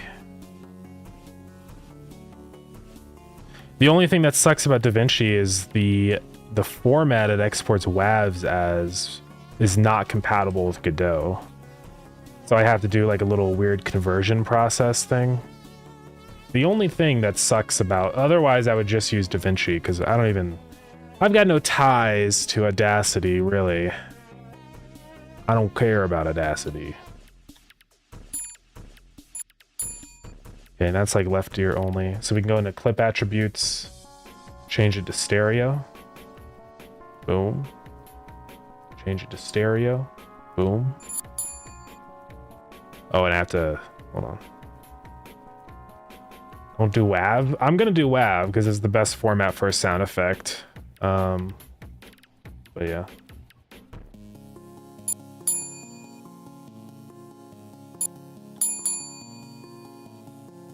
I swear it's the same pitch now. What? Was Audacity changing the pitch of the sound or something? I'm going crazy.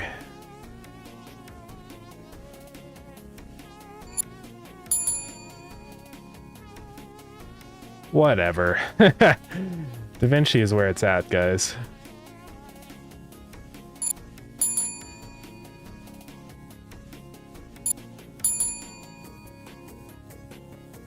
And then to do a fade, look how easy that is. Boom.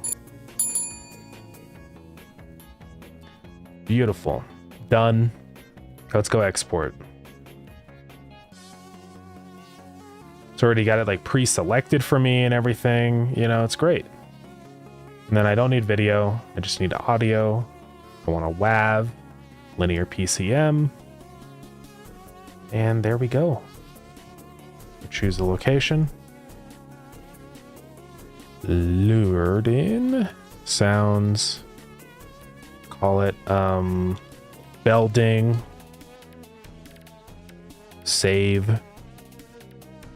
Add to render queue. Render. Boom. But you can see in here, no. It has to be this format. So we have to go convert now. I'm actually going to export it to a different location. I'm putting in DaVinci exports. Oh wait, hold on. I need to add this to the queue. Render. So now we go into that folder and I have a little script that just basically runs it through whatever it's called. FFmpeg, and just converts it into a different format. One that actually works. It's really annoying. I wish I didn't have to do that process, but nothing I can do.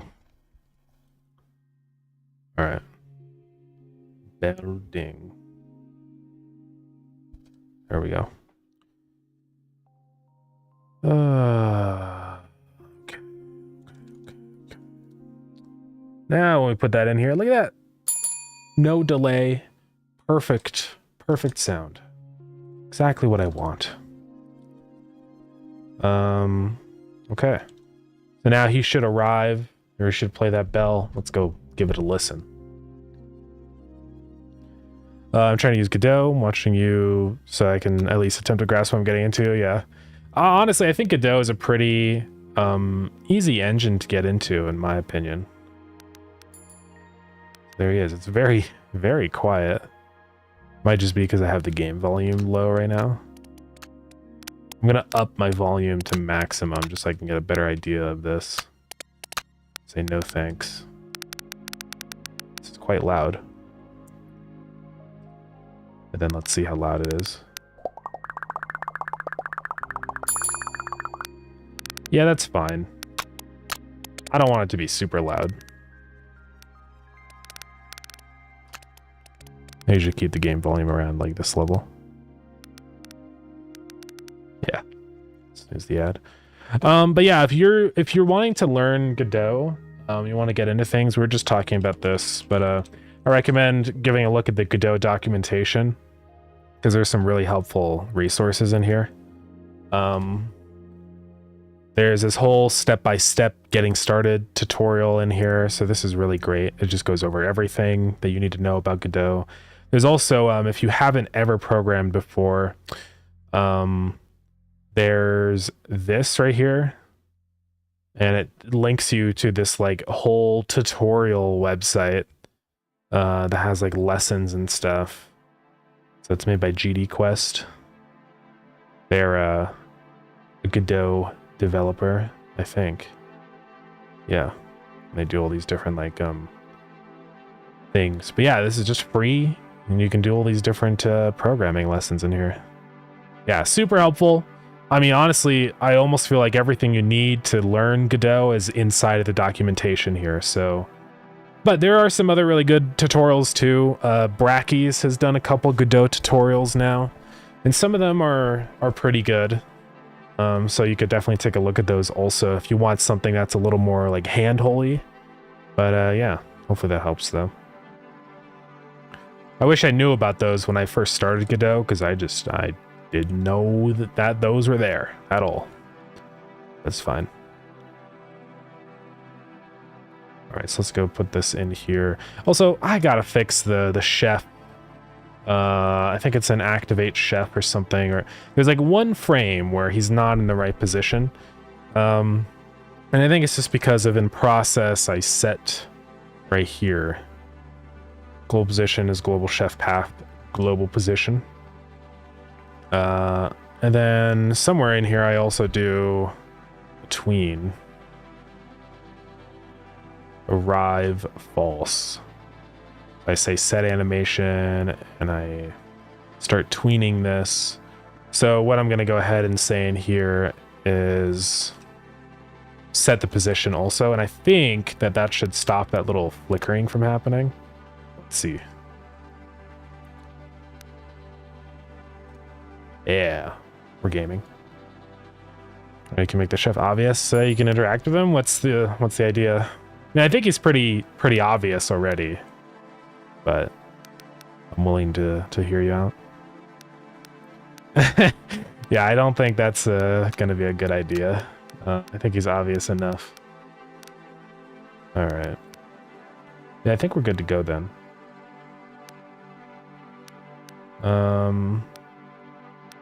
So yeah, he's a little more obvious now. It's funny that his thing goes away when any menu opens. It's fine. All right. You know he's still interact with him. Yeah. Nah, I don't want it to. Like, I want people to be able to ignore him. So that's good enough. I just want people to be aware when he arrives, and that's it. So let's go put this in here. Ding and an exclamation mark to the chef when he arrives. Just make him total seizure mode. He like flashes between blue and red, and he increases in size, and there's sounds and alarms. That would be insane. Absolute brain rot. You do an animation jumping, trying to call attention. That would actually like work. Although the problem though with the way that the customers and the whole system is set up with customization, I would have to reanimate all of his skins and stuff, his cosmetics, and I don't want to have to do that. So kind of avoiding complicated animations like that. But it's totally fine. I mean, the exclamation mark and noise, I think it's plenty. So we should be good. Let's just keep going through the list. Warning, chef has entered the tank.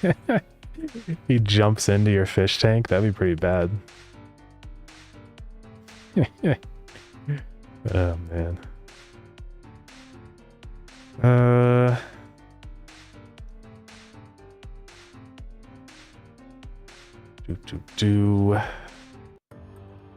Dollar spitting out.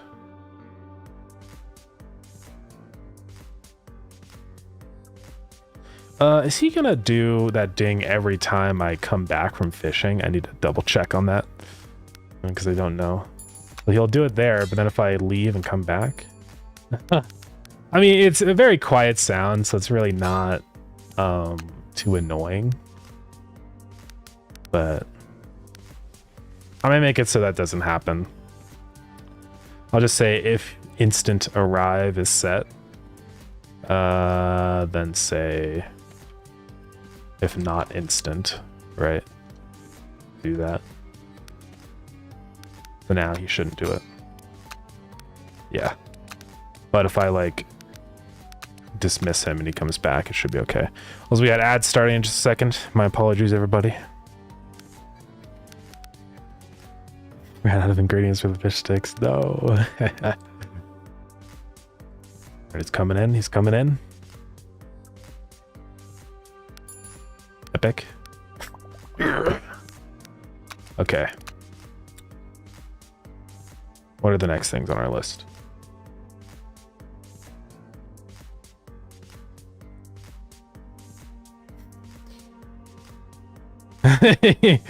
Yeah, it was his time. I chose him. We could do the net animation. Basically, it would just be so that if you come back to the aquarium with fish in your net, it does like a little animation where it drops the fish out of your net into your inventory. I wouldn't be completely opposed to that. I have to think about like how that's gonna all work animation-wise and stuff. I guess I could set up a path node.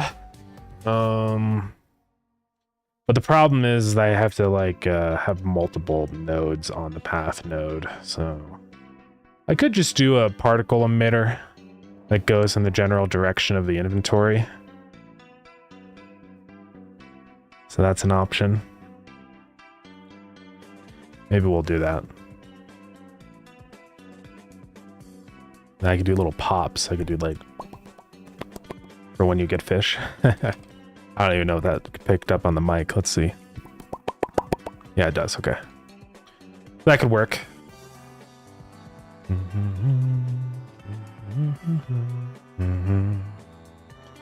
Song goes too hard, guys. So right here, we can add a sprite 2D. And this will just be an image of our keep net. Like this. And then we'll just have a bunch of little particles. And I guess I'm going to have to do like, I can't just do normal particles or whatever. Let's see.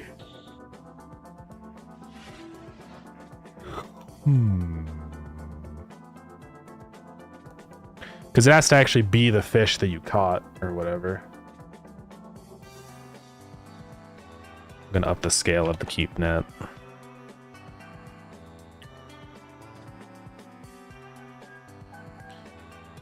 Yeah, because I could just have a bunch of little sprites that I spawn in. But if you catch a lot of fish, I mean, I don't think performance will be a huge concern. Okay, I'll just call this node keepnet.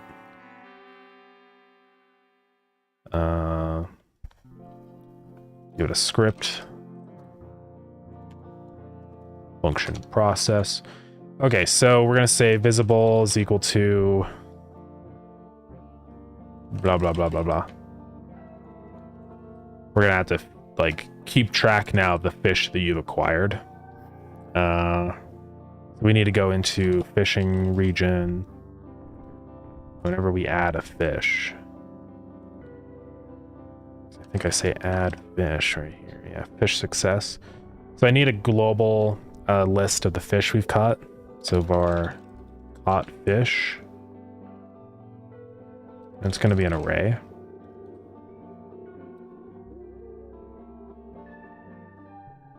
So let's go in here. So for add fish. Oh, we even actually have a list of the caught fish. So we're just going to say global.caught fish is equal to caught fish. So that's actually a dictionary. So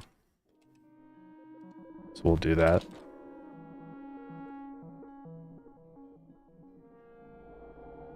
There we go. So now this can check, right? If global.caught fish is empty,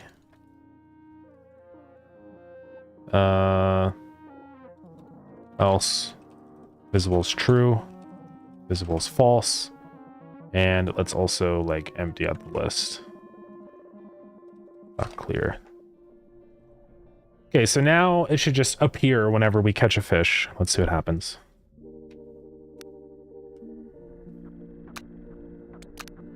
So it's not there. If I go travel and then come back, or well, I didn't catch a fish. Hold on. Catch a fish real quick. I could just drop a pot. Nah. Do the old-fashioned way, guys.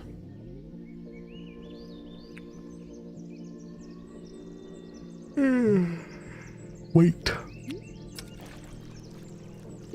Don't mess it up. Okay. So we got a fish. Now if I return, boom, it shows the keep net. And then we're just gonna have a little animation of the fishing, of the fish like dropping from the button into your, you know, stuff. And I wish the scale of this wouldn't get applied to the keep net. Because if I do an animation for the button, okay, I'm gonna have to keep this as a separate node.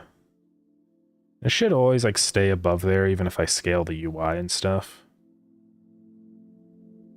But when the button gets longer, then it doesn't work anymore. This is the problem. Oh, I have an idea. Remote transform. And I add a control node. Anchor. Center. Size 0. And then I apply my remote transform to that node. Give it to that. So now, as I scale,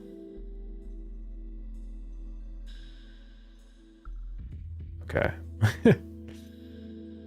I don't think it's actually being applied by the remote transform or whatever.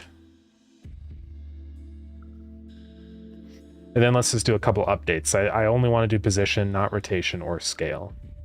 And it should hopefully work. Why is this one at there? Let's do 0. And then now on sprite offset, I can just like move it up. But that's gonna like be weird. Let's do another control node. Put the keep net in there. Control the control remote path. Oh, I accidentally put it. I don't want it a child of that button.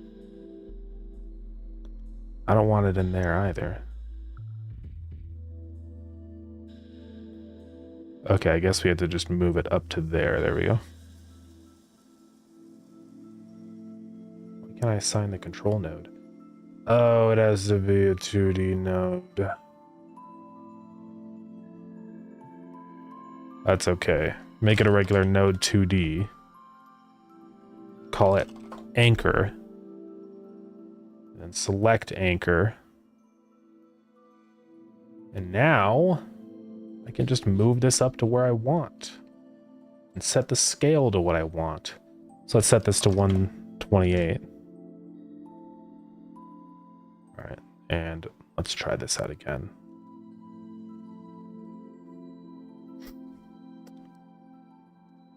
Wait for this to load up.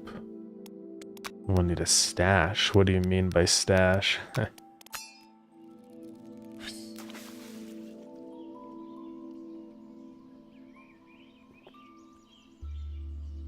Oh, no, I get it now. Okay.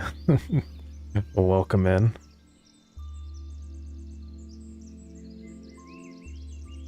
We are just working on lured in today. Waiting for a fish. There we go.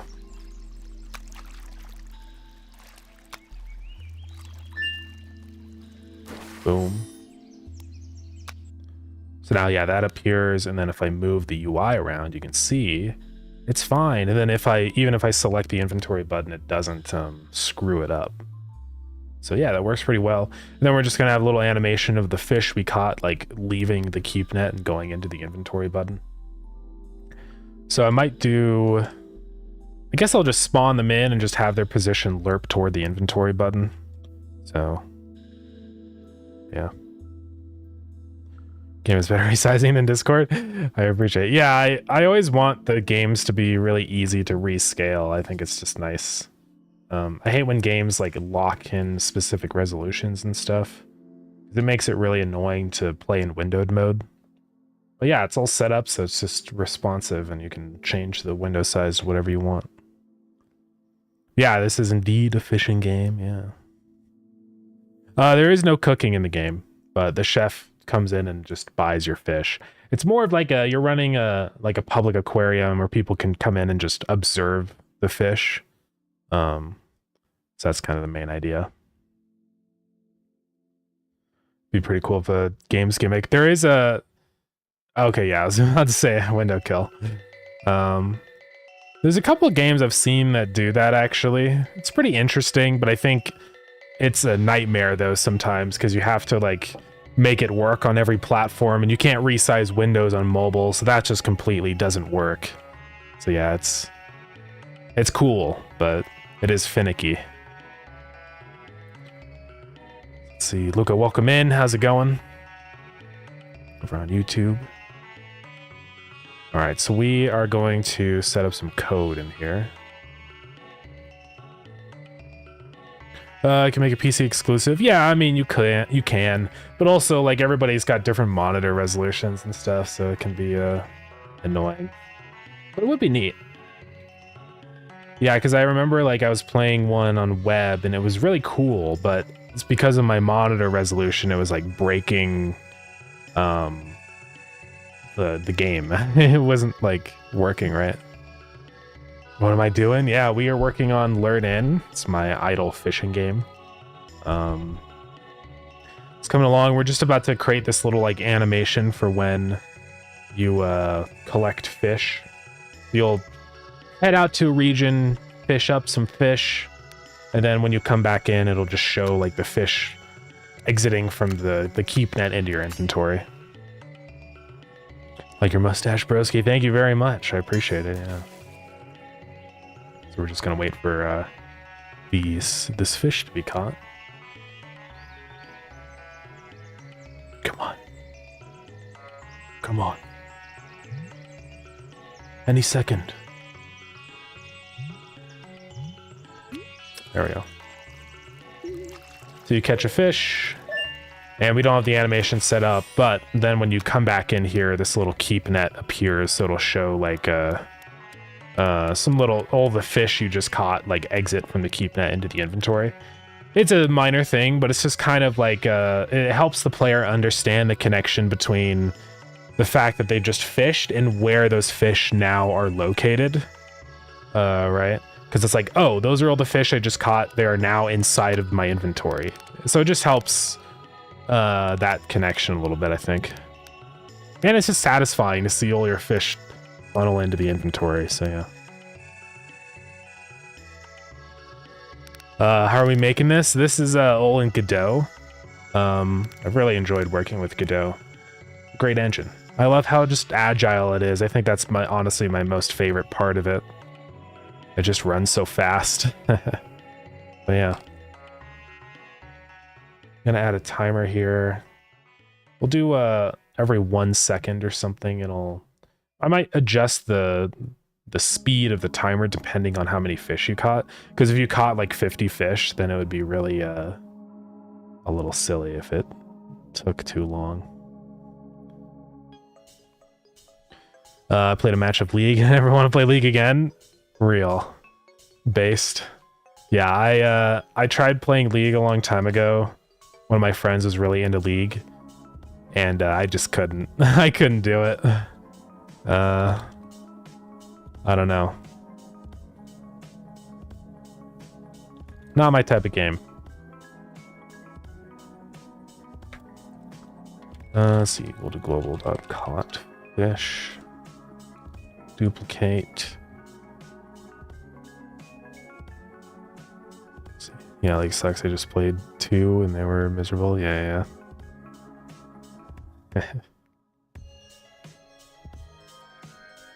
Have I ever made a 2.5D game? I don't think so. Most of the stuff I've done is either just 3D or 2D. 2.5D is essentially just a 3D game, but all of your assets are 2D. So, unless you're talking like more of like a side view 3D platformer or something like that, right? Like that technically counts as 2.5D, I think, for a lot of people. But yeah, it's definitely cool. Maybe one day I will. I just have to pair it up with the right idea. Had a 10-month break, then I got addicted again. Now I'm gonna have a forever break. Probably a good idea. Can't wait to play this game. I appreciate it. Yeah, if anybody wants to sign up for the playtest, it is now available. You can just head to the Steam page and there's a button to request access. I haven't sent out any like, it's not necessarily keys, but I haven't like done the first batch yet. But anyone's welcome to sign up if they want to try it out. I'll probably just open it to everybody as soon as I have this next version ready to go, so. Brotato's the game that comes to mind with Godot? Yeah, Brotato's pretty cool. I haven't played Brotato, but it's definitely one of the big Godot games. Yeah. It's pretty cool, though. I know they have, I think they did modding support at some point. But yeah, another game also that came out in Godot, Slay the Spire 2. This is made in Godot. I think this is probably the most popular Godot game now. But yeah, pretty cool. It is really cool to see Godot being used for serious projects because it's completely capable of it. Yeah, it's pretty awesome. It sucks to see that this game got review bombed. They put out a patch to like just rebalance a couple things, and they got so many negative reviews from it. I don't know why it was so. It's insane. Because they were sitting at overwhelmingly positive, and it dropped them down to 81%. That's wild. But yeah, it seems cool though. I would like to try this game out eventually. I never played 1, but 1 also seems cool. But yeah. So you did it immediately. Epic. Thank you very much. I appreciate it. Yeah, hopefully we'll get the playtest for Lured out pretty soon. I'm planning on, like, probably in the next week. I think I'll open up the playtest, so... but yeah. Just gotta get, like, everything kind of stable and working how I want. But, yeah. So now what I'm gonna check here is... We're gonna create like another node for with just the icon of the fish like moving toward the inventory. So we're gonna say we first have to figure out in the list like what entry we're accessing. So we'll say for I in list. And this is going to be, so that's going to return our fish IDs. We say var entry is equal to list at index ID. And the second we find the first one, that's when we clear it out.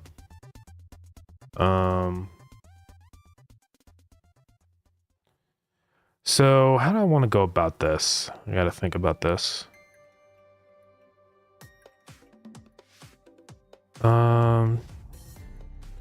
We'll have a list of all the IDs. I'll just get whatever the first ID is in the list. I mean, I don't have to loop through every ID, right? So I'll just say list at index 0. I don't know if that's a thing I can do. There's probably a function in here for dictionaries where I can pop the first entry. Let's see here. Sort values keys is typed. Find key. Yeah, I guess there isn't really a way to do it. It is weird, but I guess I'll just say for I in list. And then just break immediately, so it just loops once. So essentially what we're doing in here is we are getting the data of the fish. And this is a dictionary stored in here. It has an ID, and then each ID has another dictionary with the amount of fish. So we're going to say entry.amount minus equals 1. And if at any point in here, I also want to say this, if list at ID dot amount is less than or equal to 0, then I want to remove it. So I'll just like continue, and then otherwise, yeah, let's just say if it's greater than 0, do this. Right, and then break. I'll probably optimize this later, just do a better way of doing this. I guess I could just break up the fish into just a big array. That might actually make this a lot easier, to be honest, because then I can just keep popping the first fish. So I'll go ahead and say on ready right here. I don't even need to duplicate this anymore, because now I can just say for I in excuse me. So we're going to say, and let's instantiate this as an empty array. Fish.pushback, if I can type. And we need to loop through again, because we need to save our entry is equal to caught fish at ID. Then for I in range, entry.amount, we say fish.pushback. And we'll just do an array. First off, ID and, or yeah, this is going to be a list of fish IDs. So we just push back ID. And then we clear that out. And now over here, it's way more simple, because once we do a fish, we just remove it from the list. So we just say var entry is fish dot, or I'll say ID fish dot pop front, right? And now we just do the stuff. So I'm going to create fish node.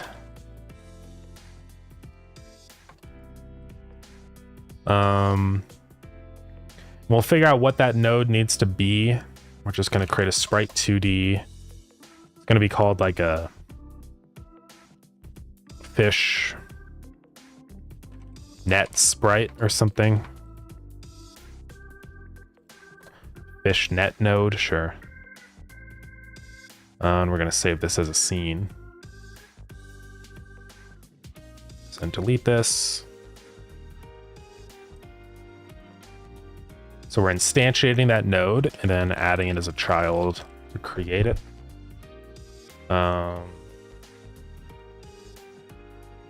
See, fish should be an array of strings. Why is this complaining? Oh, just because I haven't used it yet. Then I say fish node.id is equal to ID. And that way I know what like sprite I'm supposed to select and stuff for it. So now into this scene, we're going to create a new script here. We'll have our ID variable. Set up a couple functions here. And I'll need process. Then I'm also going to have this. This is going to be our target node, which is just going to be a type of node. And then for each frame, we're going to say, I want to move toward the target node, right? And there is a convenient function for this, just called move toward. Oh, it's from and to, so from global position to target node. And delta, I don't know why it needs delta. 5e delta amount, okay. Interesting. So 4 would return 9. Okay, so we want to say 1 times delta or something for now. Should be float, but is vector 2. Oh, and move toward is not what I think it is. Okay, we're just going to say global position plus equals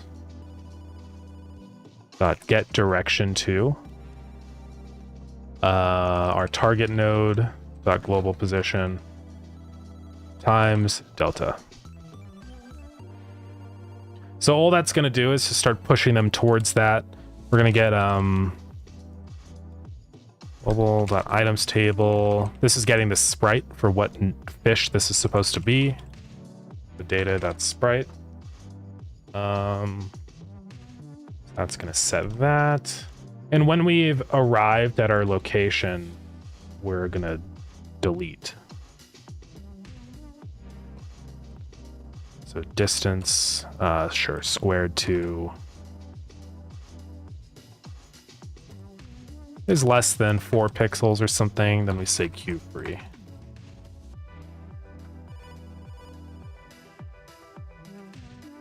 I'm gonna actually call this target button because that's really the thing that I want to target here. So let's do that. All right, so back inside of our other code, KeepNet. We set that, and then we say fish node, the target button, go back into the aquarium scene. This is going to be equal to the inventory button right there. Okay. And then what happens if it's, okay, returns null when it's empty. So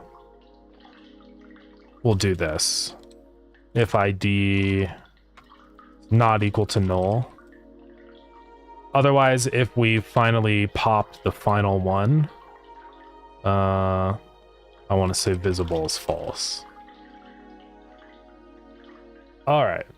So this is going to be interesting to see if this works. Let's go try it out. And we've got to throw like a million different sound effects in here and stuff. And I think I want to lerp the positions. Right now, like it starts, or just like it's a linear speed like this, which is boring. I want it to start off slow and then get fast, because it's just more fun that way. And I'll probably also randomize the time between each timer event a little bit too, because then I think it would just be more interesting. Let's catch a fish. I just want to see if this even works at all, to be honest. I don't know if it will. All right. And amount is invalid. Apparently entry is ID. What?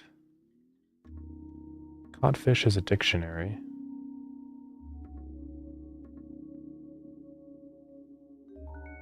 Huh. What? It's just a... Oh, right. It's just a number. So... Whoops. And then just say amount in here. So it's not going to work now, unfortunately. Let's try this again. Wait for a fish. I might go get the upgrade to make fishing faster. Probably will.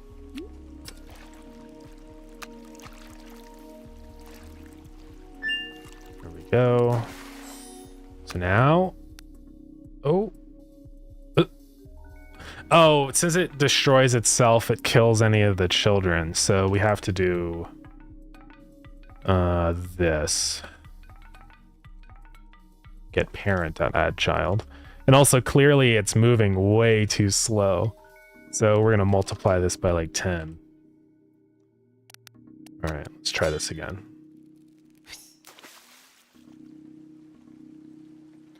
And it should work for multiple fish, hopefully. Let's do this. I'm gonna buy a bunch of upgrades to make this faster. More. Okay. Now we should catch fish like instantly. And then we're gonna catch multiple fish. Just to make sure it works. Okay, he's a heavy guy.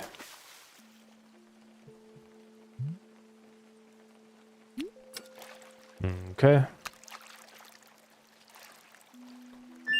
So now I've got 2 fish, and when we head back... Okay. Nothing happened. It looks like. Oh, they are moving. They are moving to the button. But they spawned like in a weird position or something. So what I'm going to do is make sure that those nodes right here, say fish node.global position is equal to global position. We'll try that. It's going to take a lot of trial and error to get this like behaving exactly how I want. I mean, we're almost there.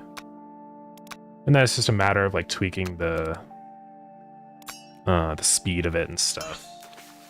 Sound effects, you know, the usual.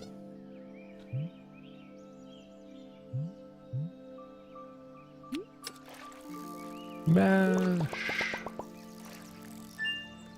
All right. Let's catch one more guy. And see what it looks like.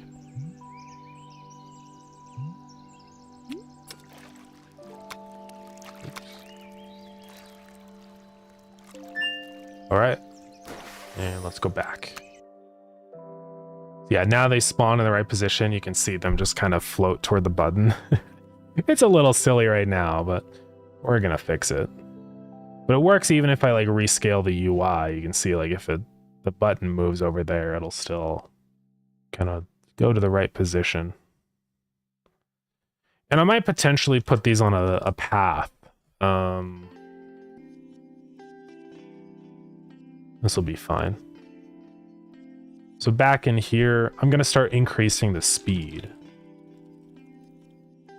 So it'll start off at 10, but then every frame in here, I want to say speed plus equals 10 times delta.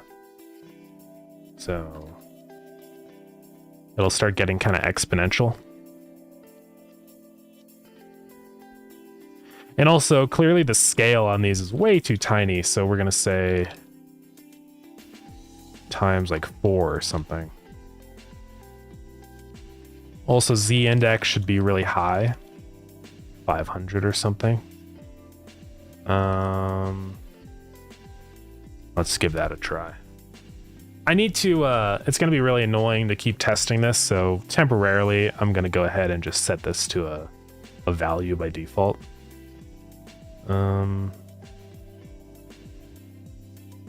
Yeah. Or I'll do it whenever I hit R. So let's go into aquarium right in here. I'm just going to say caught fish is equal to this. And li.item. Is it li.fish or item? I don't even know. Okay, it's fish.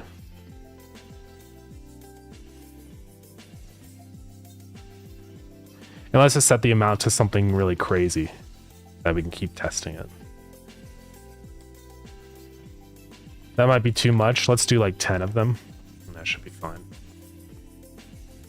Let's go see what this looks like. Looks really janky right now, but I swear, guys, it'll look normal soon. All right, so if we hit R, travel, and then go back. So that's a little too large on the sprite. The rate at which speed increases is way too slow. So let's multiply that by like 100 times. And the size is too big. Let's do 3 times maybe. Thank you for the hydrate.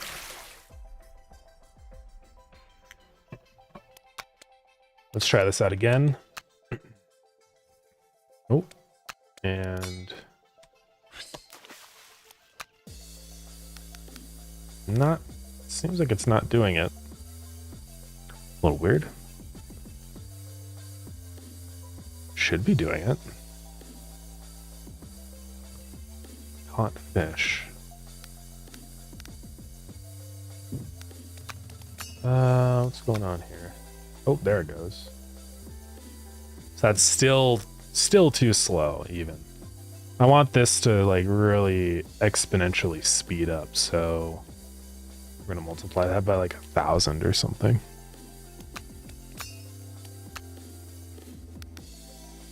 That's a little better.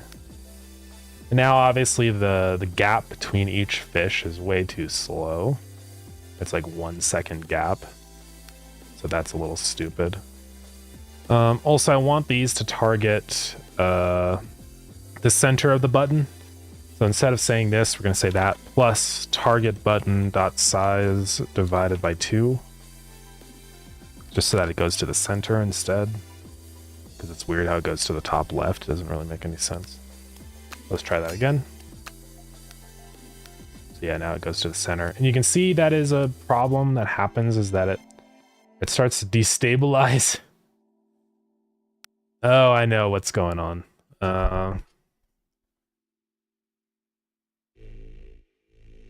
Let's do this.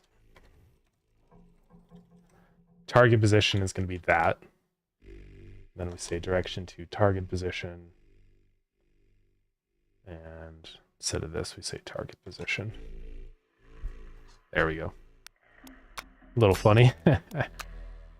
Now we do also have to make sure that this is going to work on low FPSs, because that is something that matters. Because you can see at low FPS, yeah, it breaks down a little bit. It really breaks down. So to fix that, what I'm going to do is say, do a different check in here.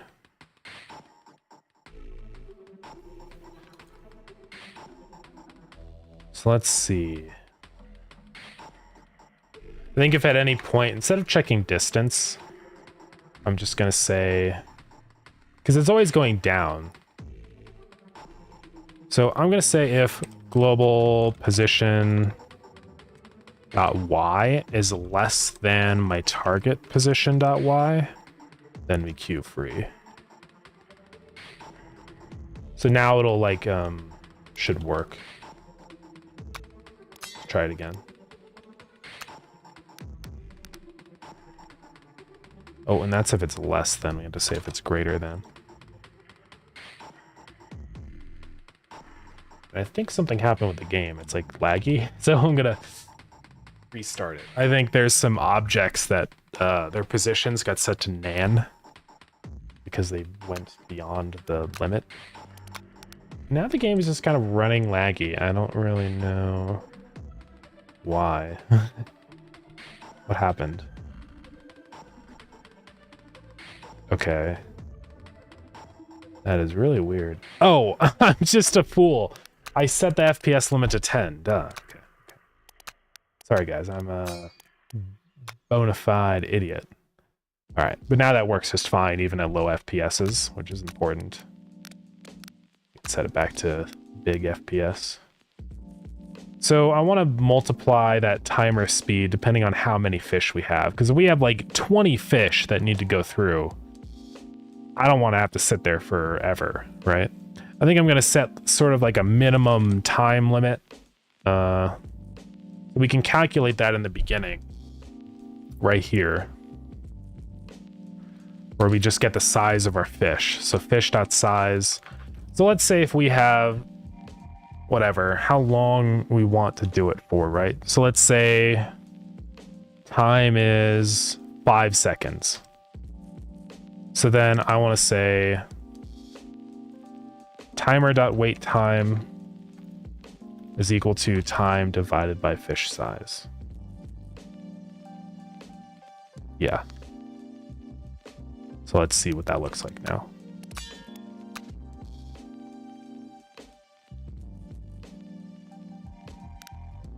That seems maybe a little slow even. I don't know why it would be. So if our time is 5 and we have 10 fish, that would be 5 divided by 10. Should be okay. Maybe 5 seconds is longer than I think.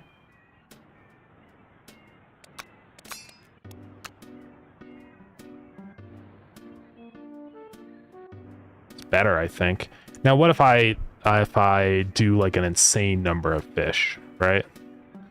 What if I say 100 fish? How long does that take? I mean, it's never gonna be at that level, but I just want to make sure this is gonna work. Oh boy. All right, that'll work. It's gonna be quite intense, but. And instead of just setting wait time, I'm gonna actually say start at that time. So it immediately starts going. I don't want to have to wait. There we go. We start with small scale. Yeah, I definitely want to do that. I'll probably do like, it starts off tiny, increases in size, and then goes tiny again as it goes into the inventory. So let's try that.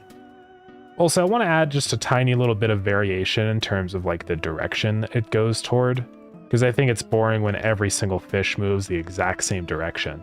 So for target position, I actually want to set a random offset. It's just going to be a float. And we're going to set that to a random value. Anywhere from like minus 10 to 10. I might change that more. We'll see. Oh, I can't set to offset. I'll call it X offset. And then I'm just going to add that to that position. So now if we look at this and go back in, they all should go just a slightly different direction. Oh, and I have to restart the engine before it does it though. Let's try that out.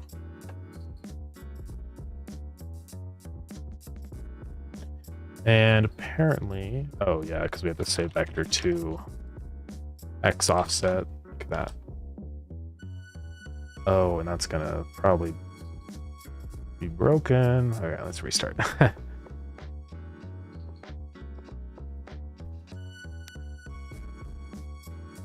Okay, so we're in the game. Let's go. Thing. Yeah, so it's just a little random. Definitely helps. I'm gonna do even a larger value on that, like 20 pixels difference. Let's see what that looks like. Yeah, so that's even better. I might even do a little more. Let's do like 30. It's very similar to Python. It's a GD script. It's the language that Godot uses. One of the languages Godot uses. But yeah, very similar to Python. It's got like all the same syntax pretty much with tab spacing. There are some differences, but they're pretty minor. Usually if you know Python, it's really easy to convert into GD script. So, but yeah. So let's see here.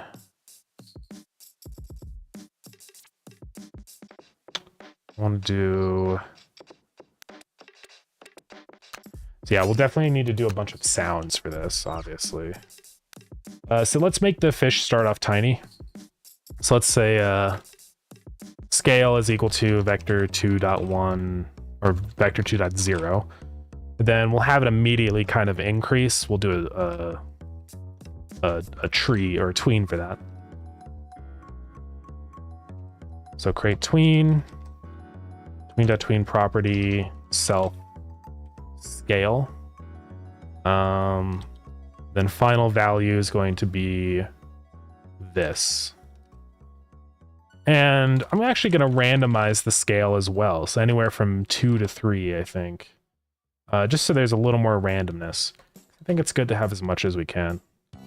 And apparently that, oh yeah, over the course of 0.5 seconds or something. So let's try it out. So this is what it looks like now. It's better. Every little change, I think, improves it, so... we definitely need to do... I think we'll start off as not quite 0 scale, but maybe like 0.5 scale.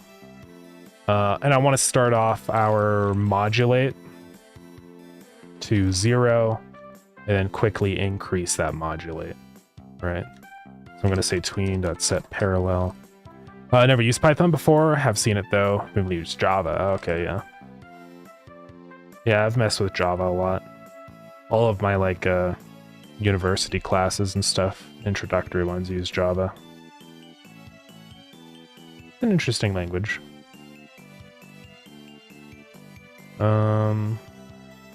Set parallel.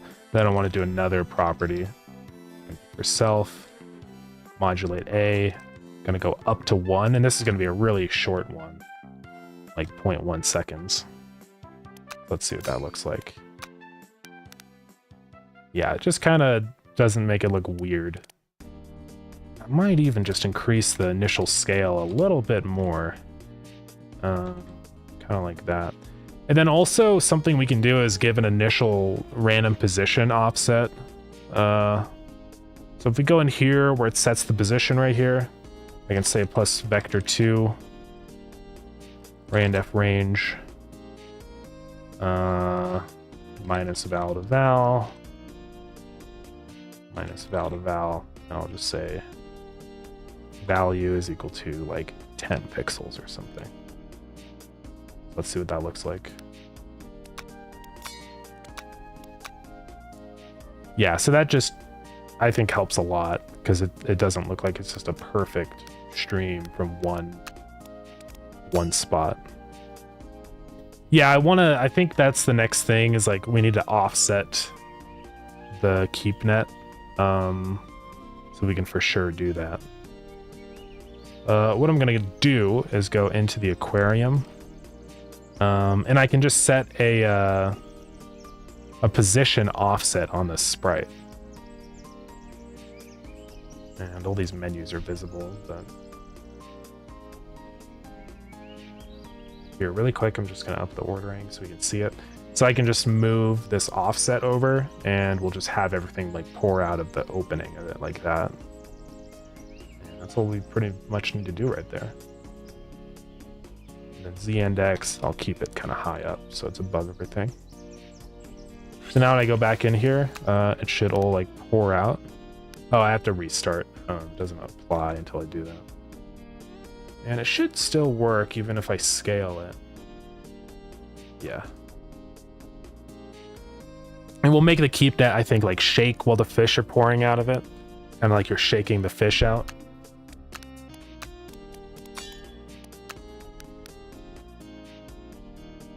Yeah, that works. And then let's make the keep net shake around.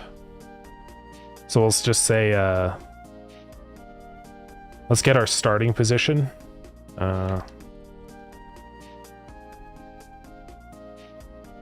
Actually, that's not going to work. I need to do the offset. Start offset. Because it's copying the transform from the other node. Is equal to offset. Oops.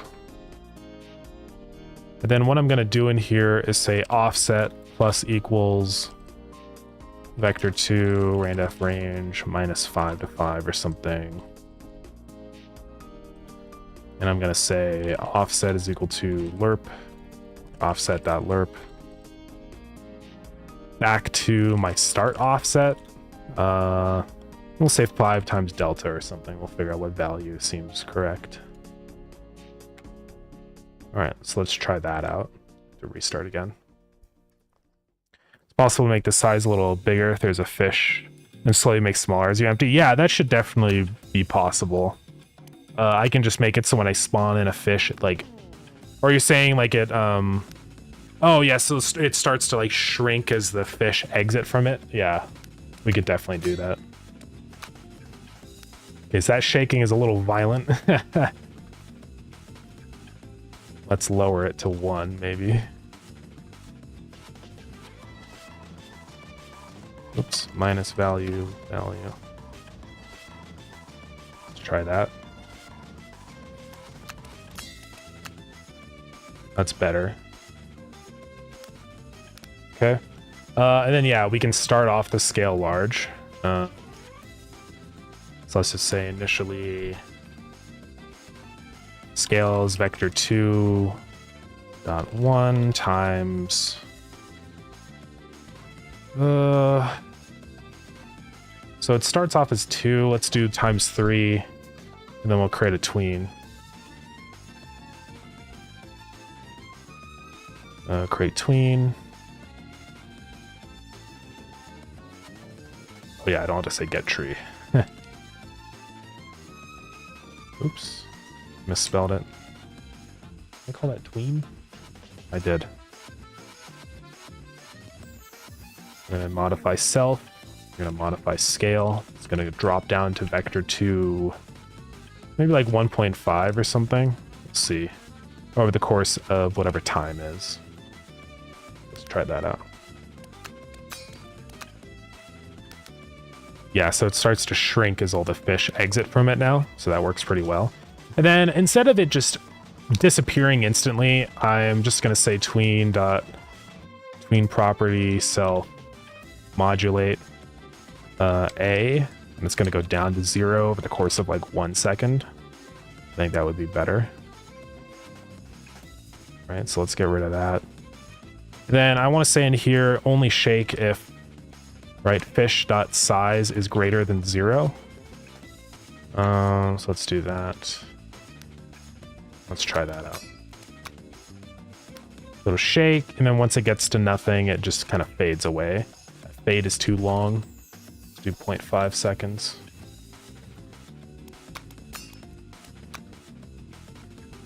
That's pretty good. Yeah, I like how that's feeling for sure. And then sounds are going to be massive for this, of course. We're going to make it so whenever a fish hits the button, it will make the button kind of pulse. So let's do that next. Whenever we say cue free here, I want to say target button dot, I can say set state. Let's go look at that code.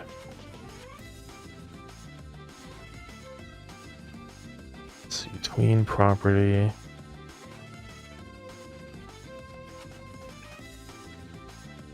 Okay, so here, whenever I say normal, yeah, it's going to tween and scale back to 1. So I'm going to do this. We're going to say set state. Dot state. Whatever it is. What is it? Oh, just dot normal. And I'm going to say target button dot scale is equal to vector 2 dot 1 times 2, or not. That's a lot actually. Let's do like that. So now we should see that button like vibrate basically as these fish go in like that. And it seems like it's not properly setting it back to the state. Wonder why. Rotation tween. Animation tween. Yeah, it should kill the animation tween. It should be working.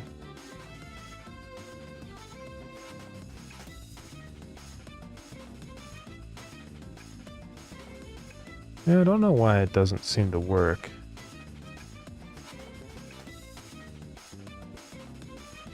Interesting. Let's try it out again. So it'll add all the fish. And then it doesn't get set back to normal size for some reason, which is a little weird.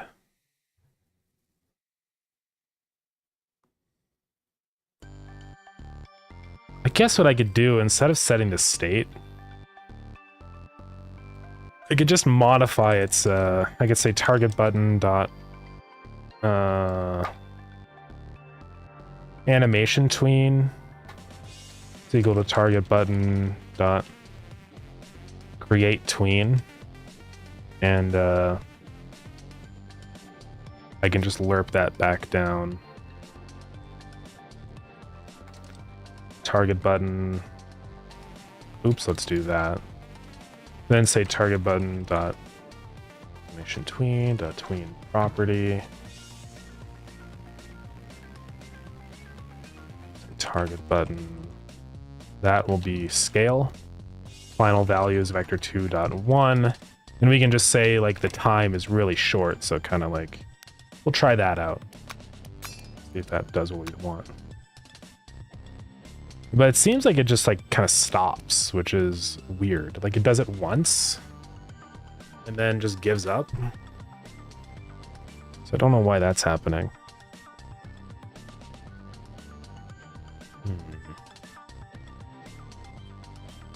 And I'll say if target button dot animation tween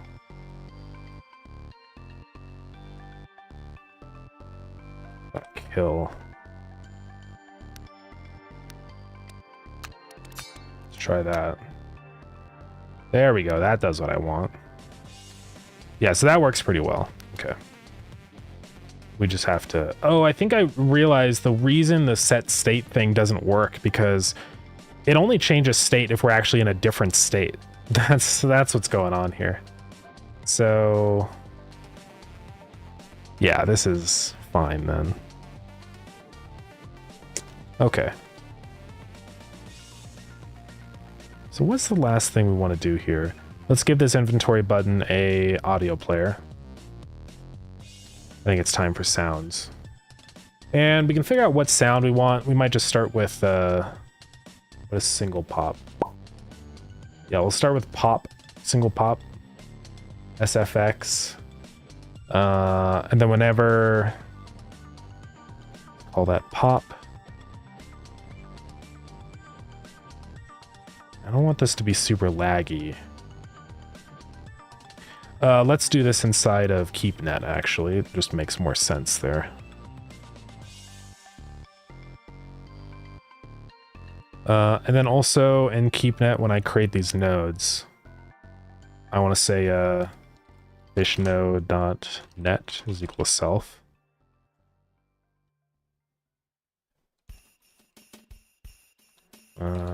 Just type node 2D.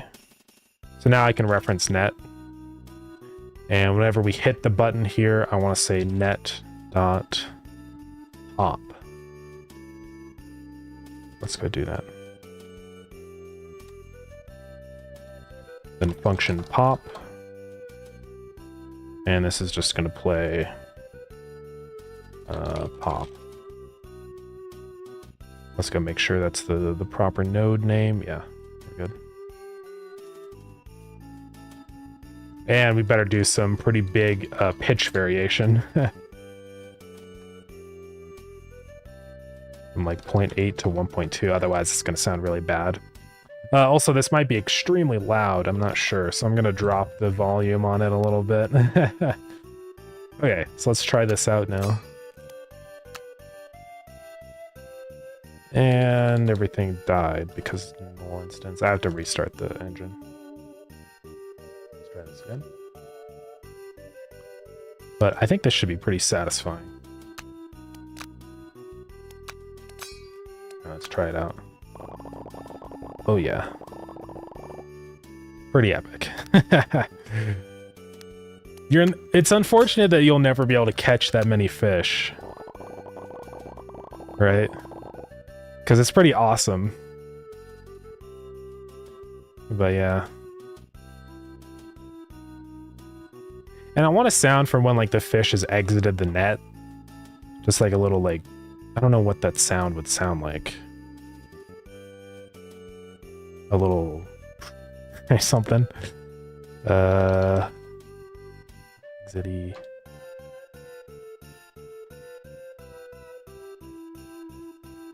Let's also modify the pitch scale. Activation, yeah, real. Let's see what sounds we have that could work for like a net sound. I might just need to go get a net sound. I imagine like the sound of like a basketball net or something would make sense, like a whoosh. Yeah, like literally like that. Not that. Honestly, this one's probably the closest. Those are all like too loud. What are these things? I don't even want to play this. Sticky, gross squeeze. That's not it. That's filled with noise. That's a rope. Dribbling. That's not what I want. Fishnet. That's a crazy sound. Just click again. Just click again. That's outside. Yeah, I guess that's gonna be their best option here. It's basically what I want.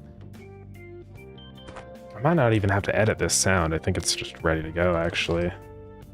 Normally I do, but I think we might be able to make it by here. Let's rename it to net. Okay. Net. Let's try this out. Let's restart the engine. Most of the time, these noises are like, it's going to play one, and then a second later, when the fish enters the button, it plays the other. So it's not going to be this insane. I can't even tell if it's playing the net sound. I don't know if it is. Let's make it louder.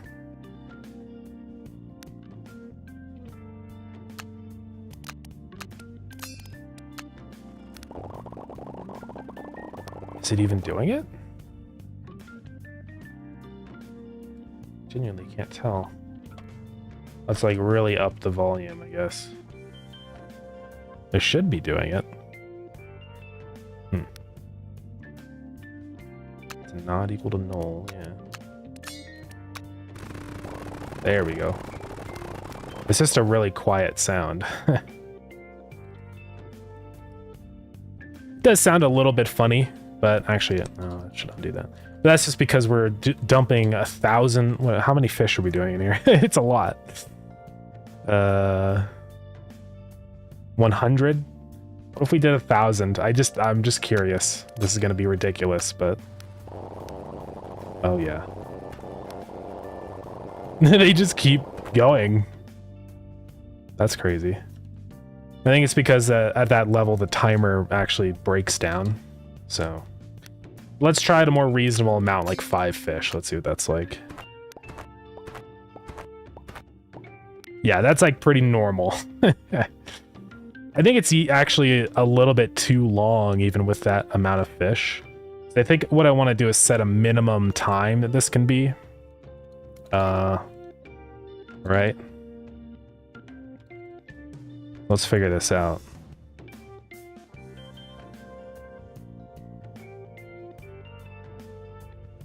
Okay, I think what I want to do here is, don't set that to that. I want to choose the largest of the value, or the smallest.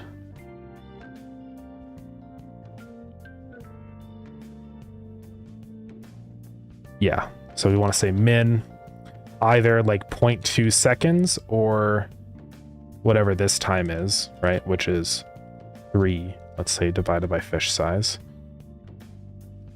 I'm going to call this interval. And then now what I'm going to say is time is interval times fish.size. And then say timer start interval.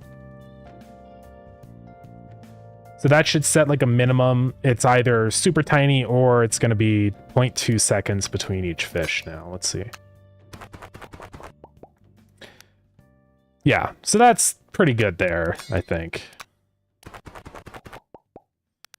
I don't want it to take too long. And then if we have literally just one fish in here.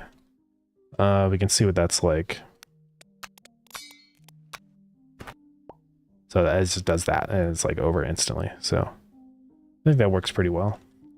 And we could do like I imagine you could get upwards of 10 feasibly. So now it just does that, which is pretty good. So it's always going to try and kind of like aim for 3 seconds unless you just don't have enough fish for it to be 3 seconds. And then if you have too many fish for it to be 3 seconds, that's when it starts doing the like fast mode here. So it actually works really well. So yeah, I think that'll work out. Might lower that net sound a little bit now.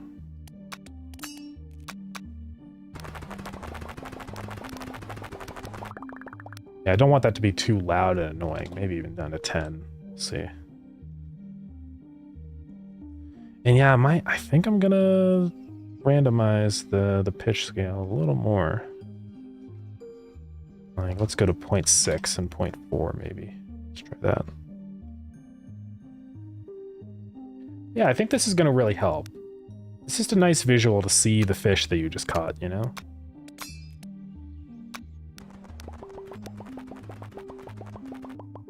Yeah, that's pretty good. And now it's like, oh yeah, all those fish just went to my inventory, so obviously if I click on this button, I get to see where my fish are. So yeah, I think it'll work.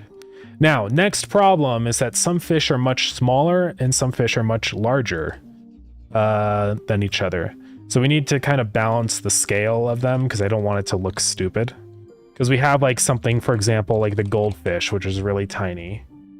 And then we have something more like the eel, which is much larger. So let's see what that looks like. I mean, that's honestly kind of fine, actually. I thought it would be worse than it was. But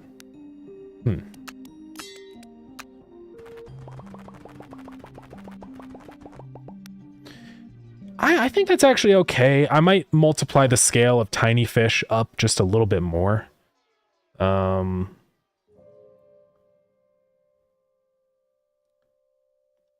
So like, how could I check this? I'd have to like get the size of the sprite and stuff. So we got ads going on. My apologies, guys. I think that height for where the keep net is dropping from is fine. Seems okay.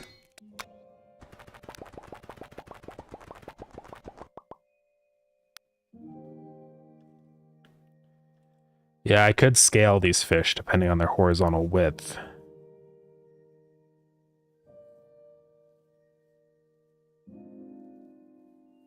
Well, there's not... I don't think there's really any fish in the game right now that seem to be too large or anything, so I'll probably just keep it there. But yeah, I mean, I guess that's pretty much it then for this code.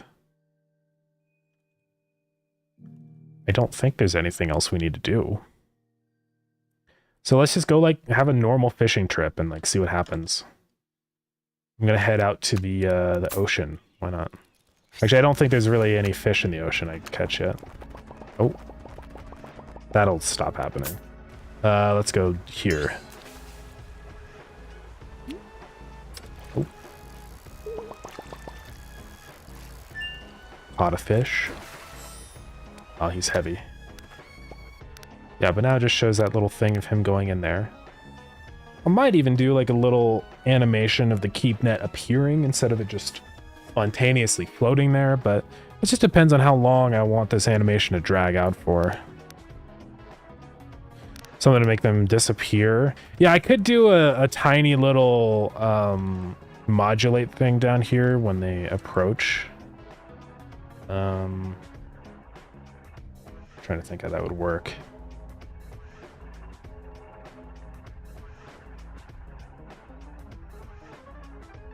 I could have them either shrink or modulate goes to 0.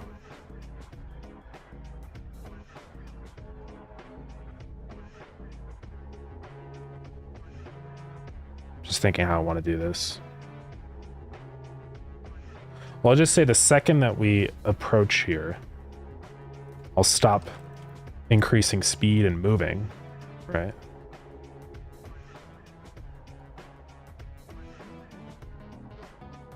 And let's do target position up here. Okay, so then in here, they're not going to be moving. I can go ahead and just create a tween. So var. And it can just be a really short tween, probably. Then say tween property. So ads are over. Sorry about that, everybody. Like 0.1 seconds, just a super tiny little one. And then tween callback, we say Q3 just to remove the object. Let's see what that looks like. Oh yeah, I got rid of our code. Hold on. Let's do that.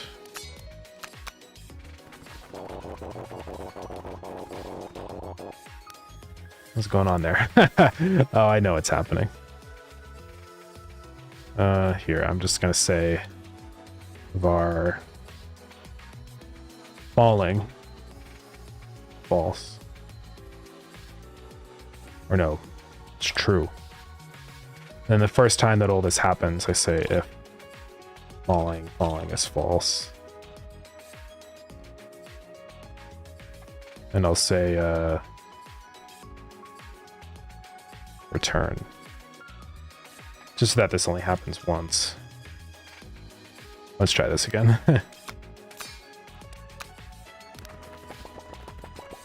Yeah, now they just do a little fade out. I think that works.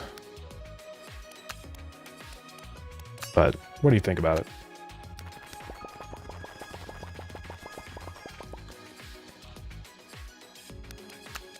I mean, I could have them scale down also. I don't know how that would look though. Maybe it would kind of look like they're going into the inventory. I don't know.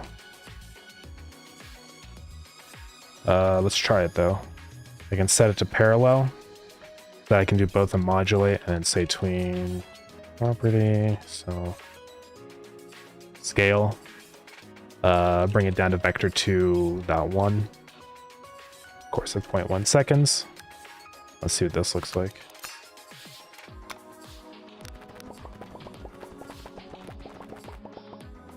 Can't even like tell that it's happening.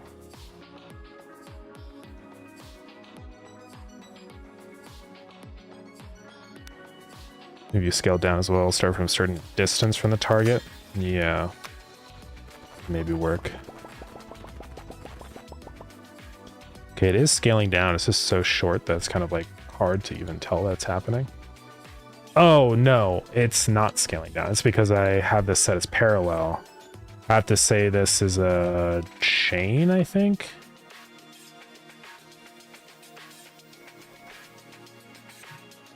And I think that'll fix it. Let's try it again. There we go. Now it actually does it. Yeah, I like that because it kind of looks like it's going into the inventory button a little bit, so. That's pretty good. I think we're pretty good there. I think if I have it start scaling down too early, it might look a little weird. So we're probably good right there. Yeah. Alrighty. And do more like animations for that. I'd love to do like a little thing where if you sell something or buy something, it shows like some little particles go into your currency box over here. Because it would just make selling things a little more satisfying to see some little dollar signs go, you know, kind of like what we just did with the fish, really. All right. But yeah, could maybe do that. Then what do we have in here? Where's that code? Oh yeah, it's in here. All right, let's do normal fishing trip. I just want to see what this is like in normal circumstances, right? All right, so let's go to the lake again.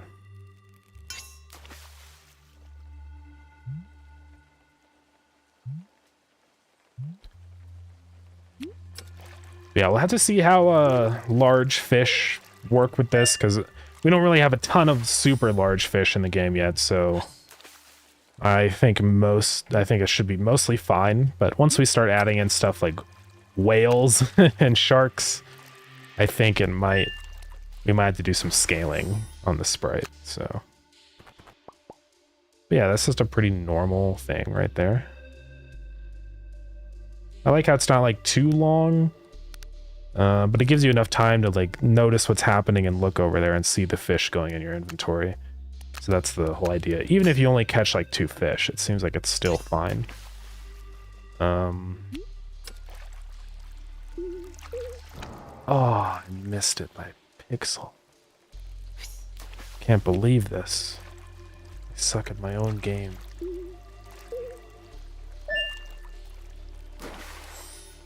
Like, if I catch 1 fish, it's like... I might set a little minimum time that the net is visible for before it starts dropping fish, just so you have a second to react to it.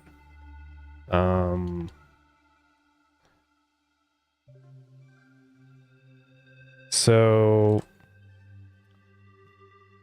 yeah, I think what I'm going to do here, instead of saying start, just set the wait time, so that I can define an initial time here. And then time is also going to be equal to that plus my timer.wait time. Just initially. I like it, yeah. I think it will work. Let's set that to 0.5.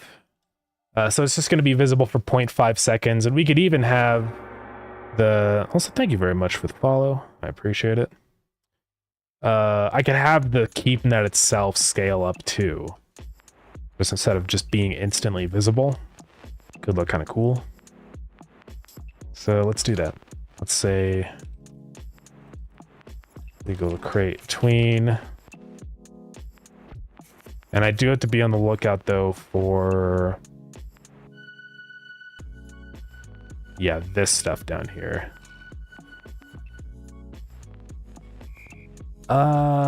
So let's actually just do this.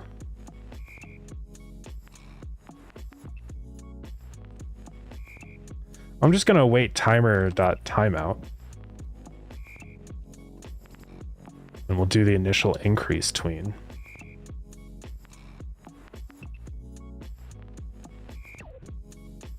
I'll do this up here.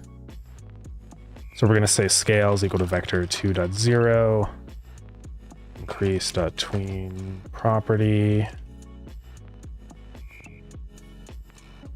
and say vector to 1.5 over the course of 0.5 seconds. Oh, this needs to be a path. So it's going to just open up that, or I could even just say await increase.timeout. That would make more sense.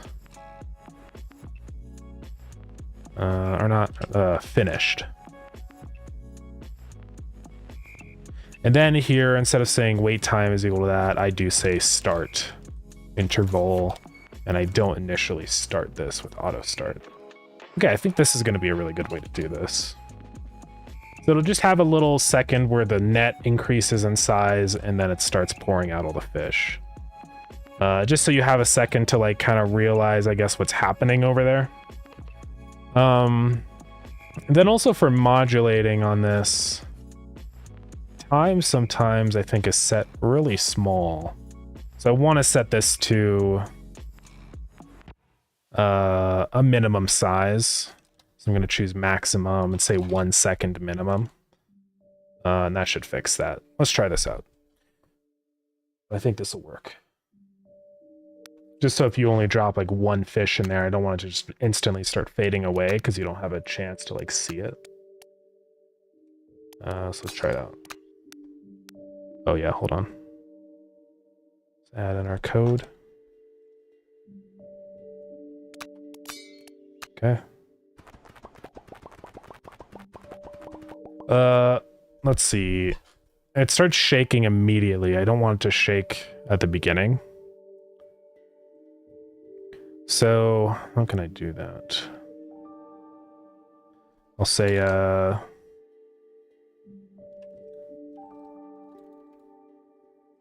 just say expanded. Then right here, I say expanded is true. And only do the shaking. Right here, if that, and expanded. Let's try that again. So it does a little animation where it grows. And I think I'm doing it to the wrong scale. It should expand to... what is it, like 3 or something? Yeah, it should be 3. So I don't actually have to set scale there.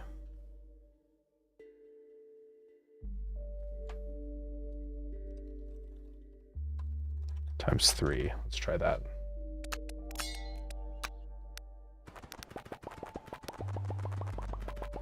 Then it fades out. That's pretty good. It just gives you a second to react or lock your eyes on it before the fish immediately start dropping. Because when you're like in the transition, you're still like, you need like a second to see what's happening. So I think having that tiny delay helps at the beginning. Oops. Yeah, that's pretty good. And then now also, let's say that we only dropped in like 1 fish or something. It should now not immediately start fading away. So if we go into process and set this to 1 fish, let's see what that's like now.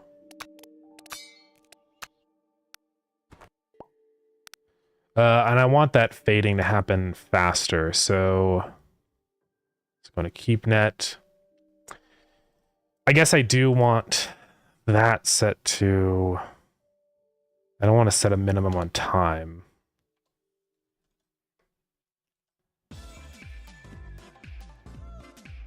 Okay, what I'll do here is just have a little delay, right?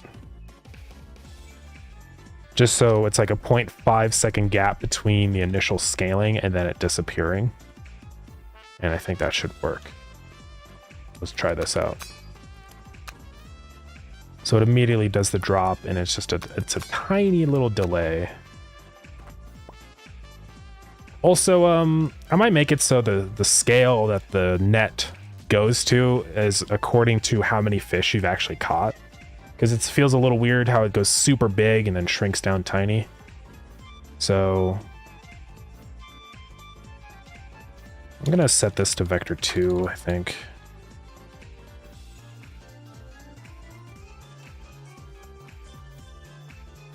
Did I say 1.5 anywhere else? No, we're good there. So now what I can do here is set it to like fish.size. So if we have like 5 fish, I want that to be pretty big. So we could just say new scale is literally that, and say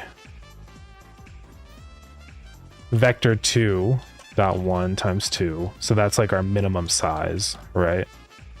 And then we add on top our fish size divided by 2. So if we have 2 fish, let me think here. I do need to say plus 2 there.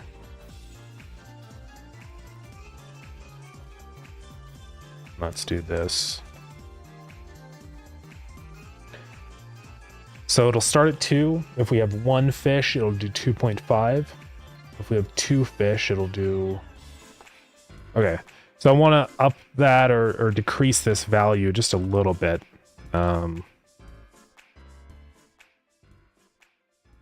Now the only thing is this doesn't I need to set a minimum on this. So I'm going to say minimum that, or let's say 4 for like our maximum size. Because I don't want it to get way too big. That would be bad.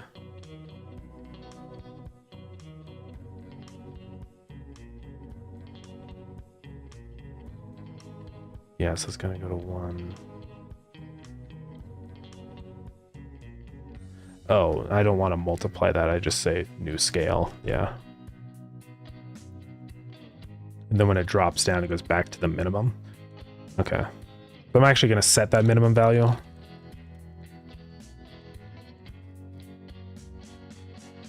Now I can do that in here. Min scale. And then down here, instead of saying that, go back to minimum scale. Oops. Okay, so let's try it out.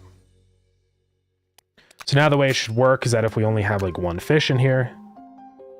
Oh, I broke it.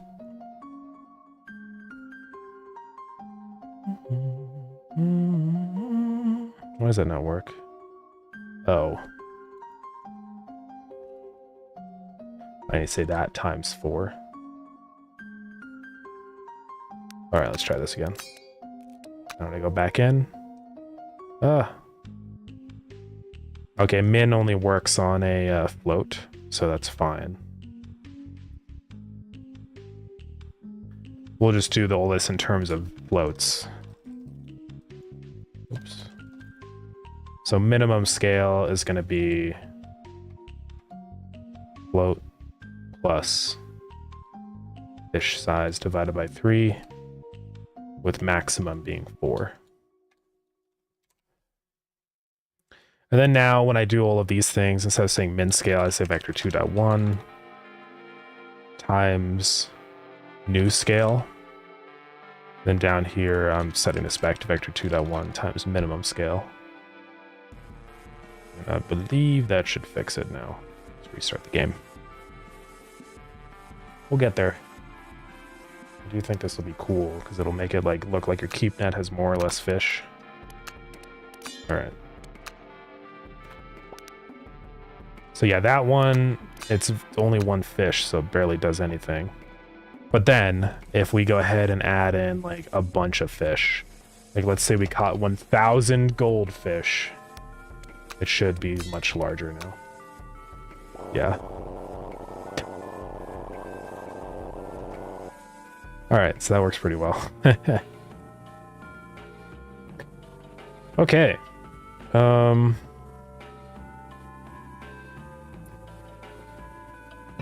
What's next here?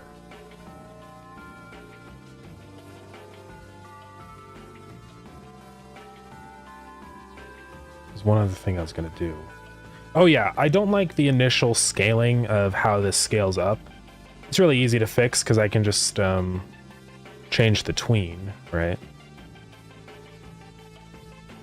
So all I'm going to say is just increase.set ease, and I want to ease out and say increase.set transition to something like maybe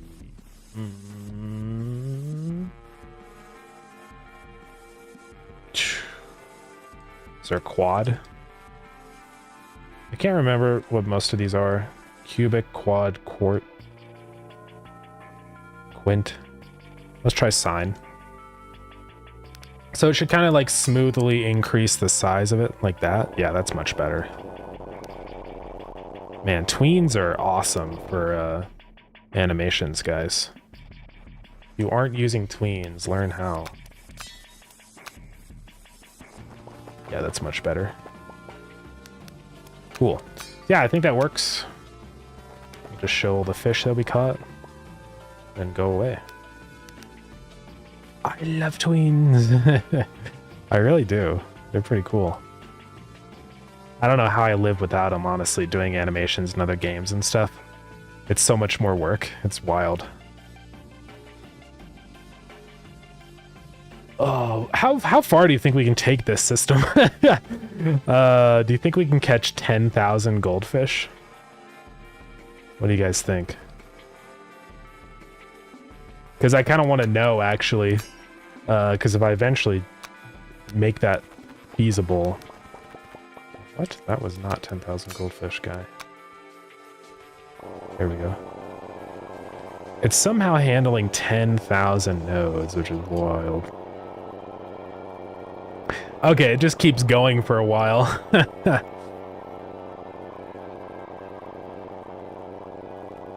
Oh boy.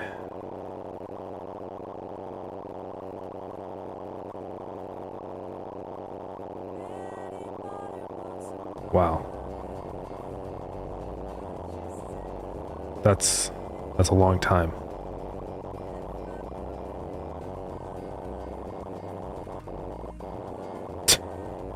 How long is this gonna go for?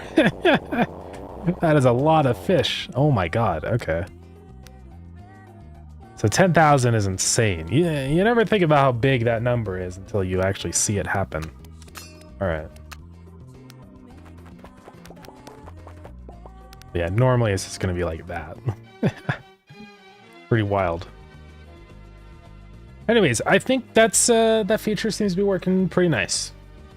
I do need to be on the lookout for, like, what if I do this and scale the UI wide? I do kind of want to see what happens there really quick. I mean, I think it should be okay. I'm not sure yet. And it didn't do all the fish. Hold on. Sometimes you have to, like, reload multiple times. There we go. Yeah, I guess that's fine. Alright. And it should scale even if I'm, like, doing it and scaling at the same time. Theoretically, it should work. Yeah. It somehow works. Alright.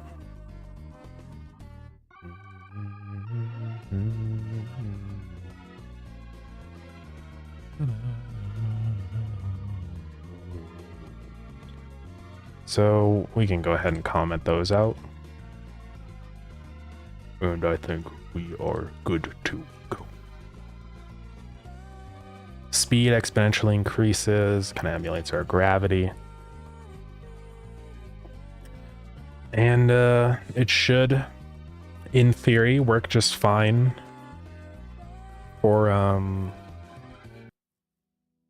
target button size, X offset. Do I have that set to like a weird value? No, it's fine. Yeah, should work just fine for low FPSs also, I think. Let's go mark this off the list and add it over here. Keep net animation. That shows all the fish you caught when you go back to the aquarium. Cool. Now, somewhere in here.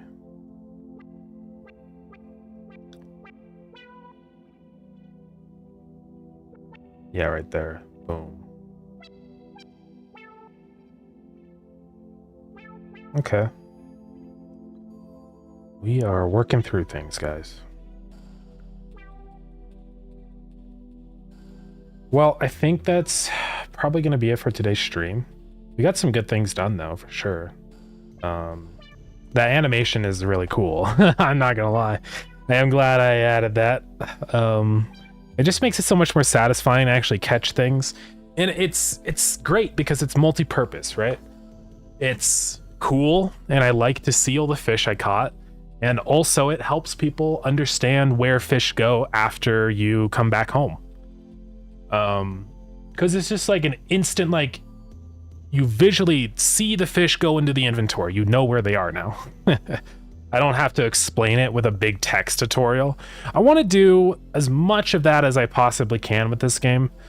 I think text tutorials are super boring. I don't want to just hit the player with a big menu that's like, hey, this is where your fish go after you go fishing, and you have to click on the inventory button. It's too long and boring, and nobody wants to read all that. So I think visually showing people like what's actually happening is just the way to go. So Thanks for the tween showcase. Yeah. Tweens are pretty cool. Yeah, I'm definitely gonna focus on a lot of little like juice like that all over the game. Just little animations and all sorts of stuff. There's a million things we could do that would make the game feel cool and epic. Yeah, I'm excited for this game. It's so nice to work on something small and easy for once. It's wild. Because working on Starground, I mean, Starground's cool, but it is so much work doing multiplayer and all the bug fixing and optimizing automation. It's very refreshing working on Lured In, I'm not gonna lie. Even if there's things that we like have difficulty with occasionally, there's always an easy way around it somehow. So yeah, it's very nice. Thanks for the stream. Yeah, no problem. Thank you for coming into the stream. But let's go ahead and raid out. Let's see. Scare Pastry is doing more Factorio. Pretty cool and epic. What is Jitspo doing? He's got a hype train going on. That thing in the Godot plush. That's pretty fire. Go raid Jitspo. See what's going on over there. But yeah, thank you gamers for coming into the stream. We'll be live again tomorrow at 3:30 MDT. Feel free to buy Starground and wishlist or sign up for the playtest now for Lured In on Steam. But yeah, I'll see all you guys tomorrow. Thank you, everybody. Bye-bye. Hold on, I have to wait 2 seconds. Okay, bye, everybody.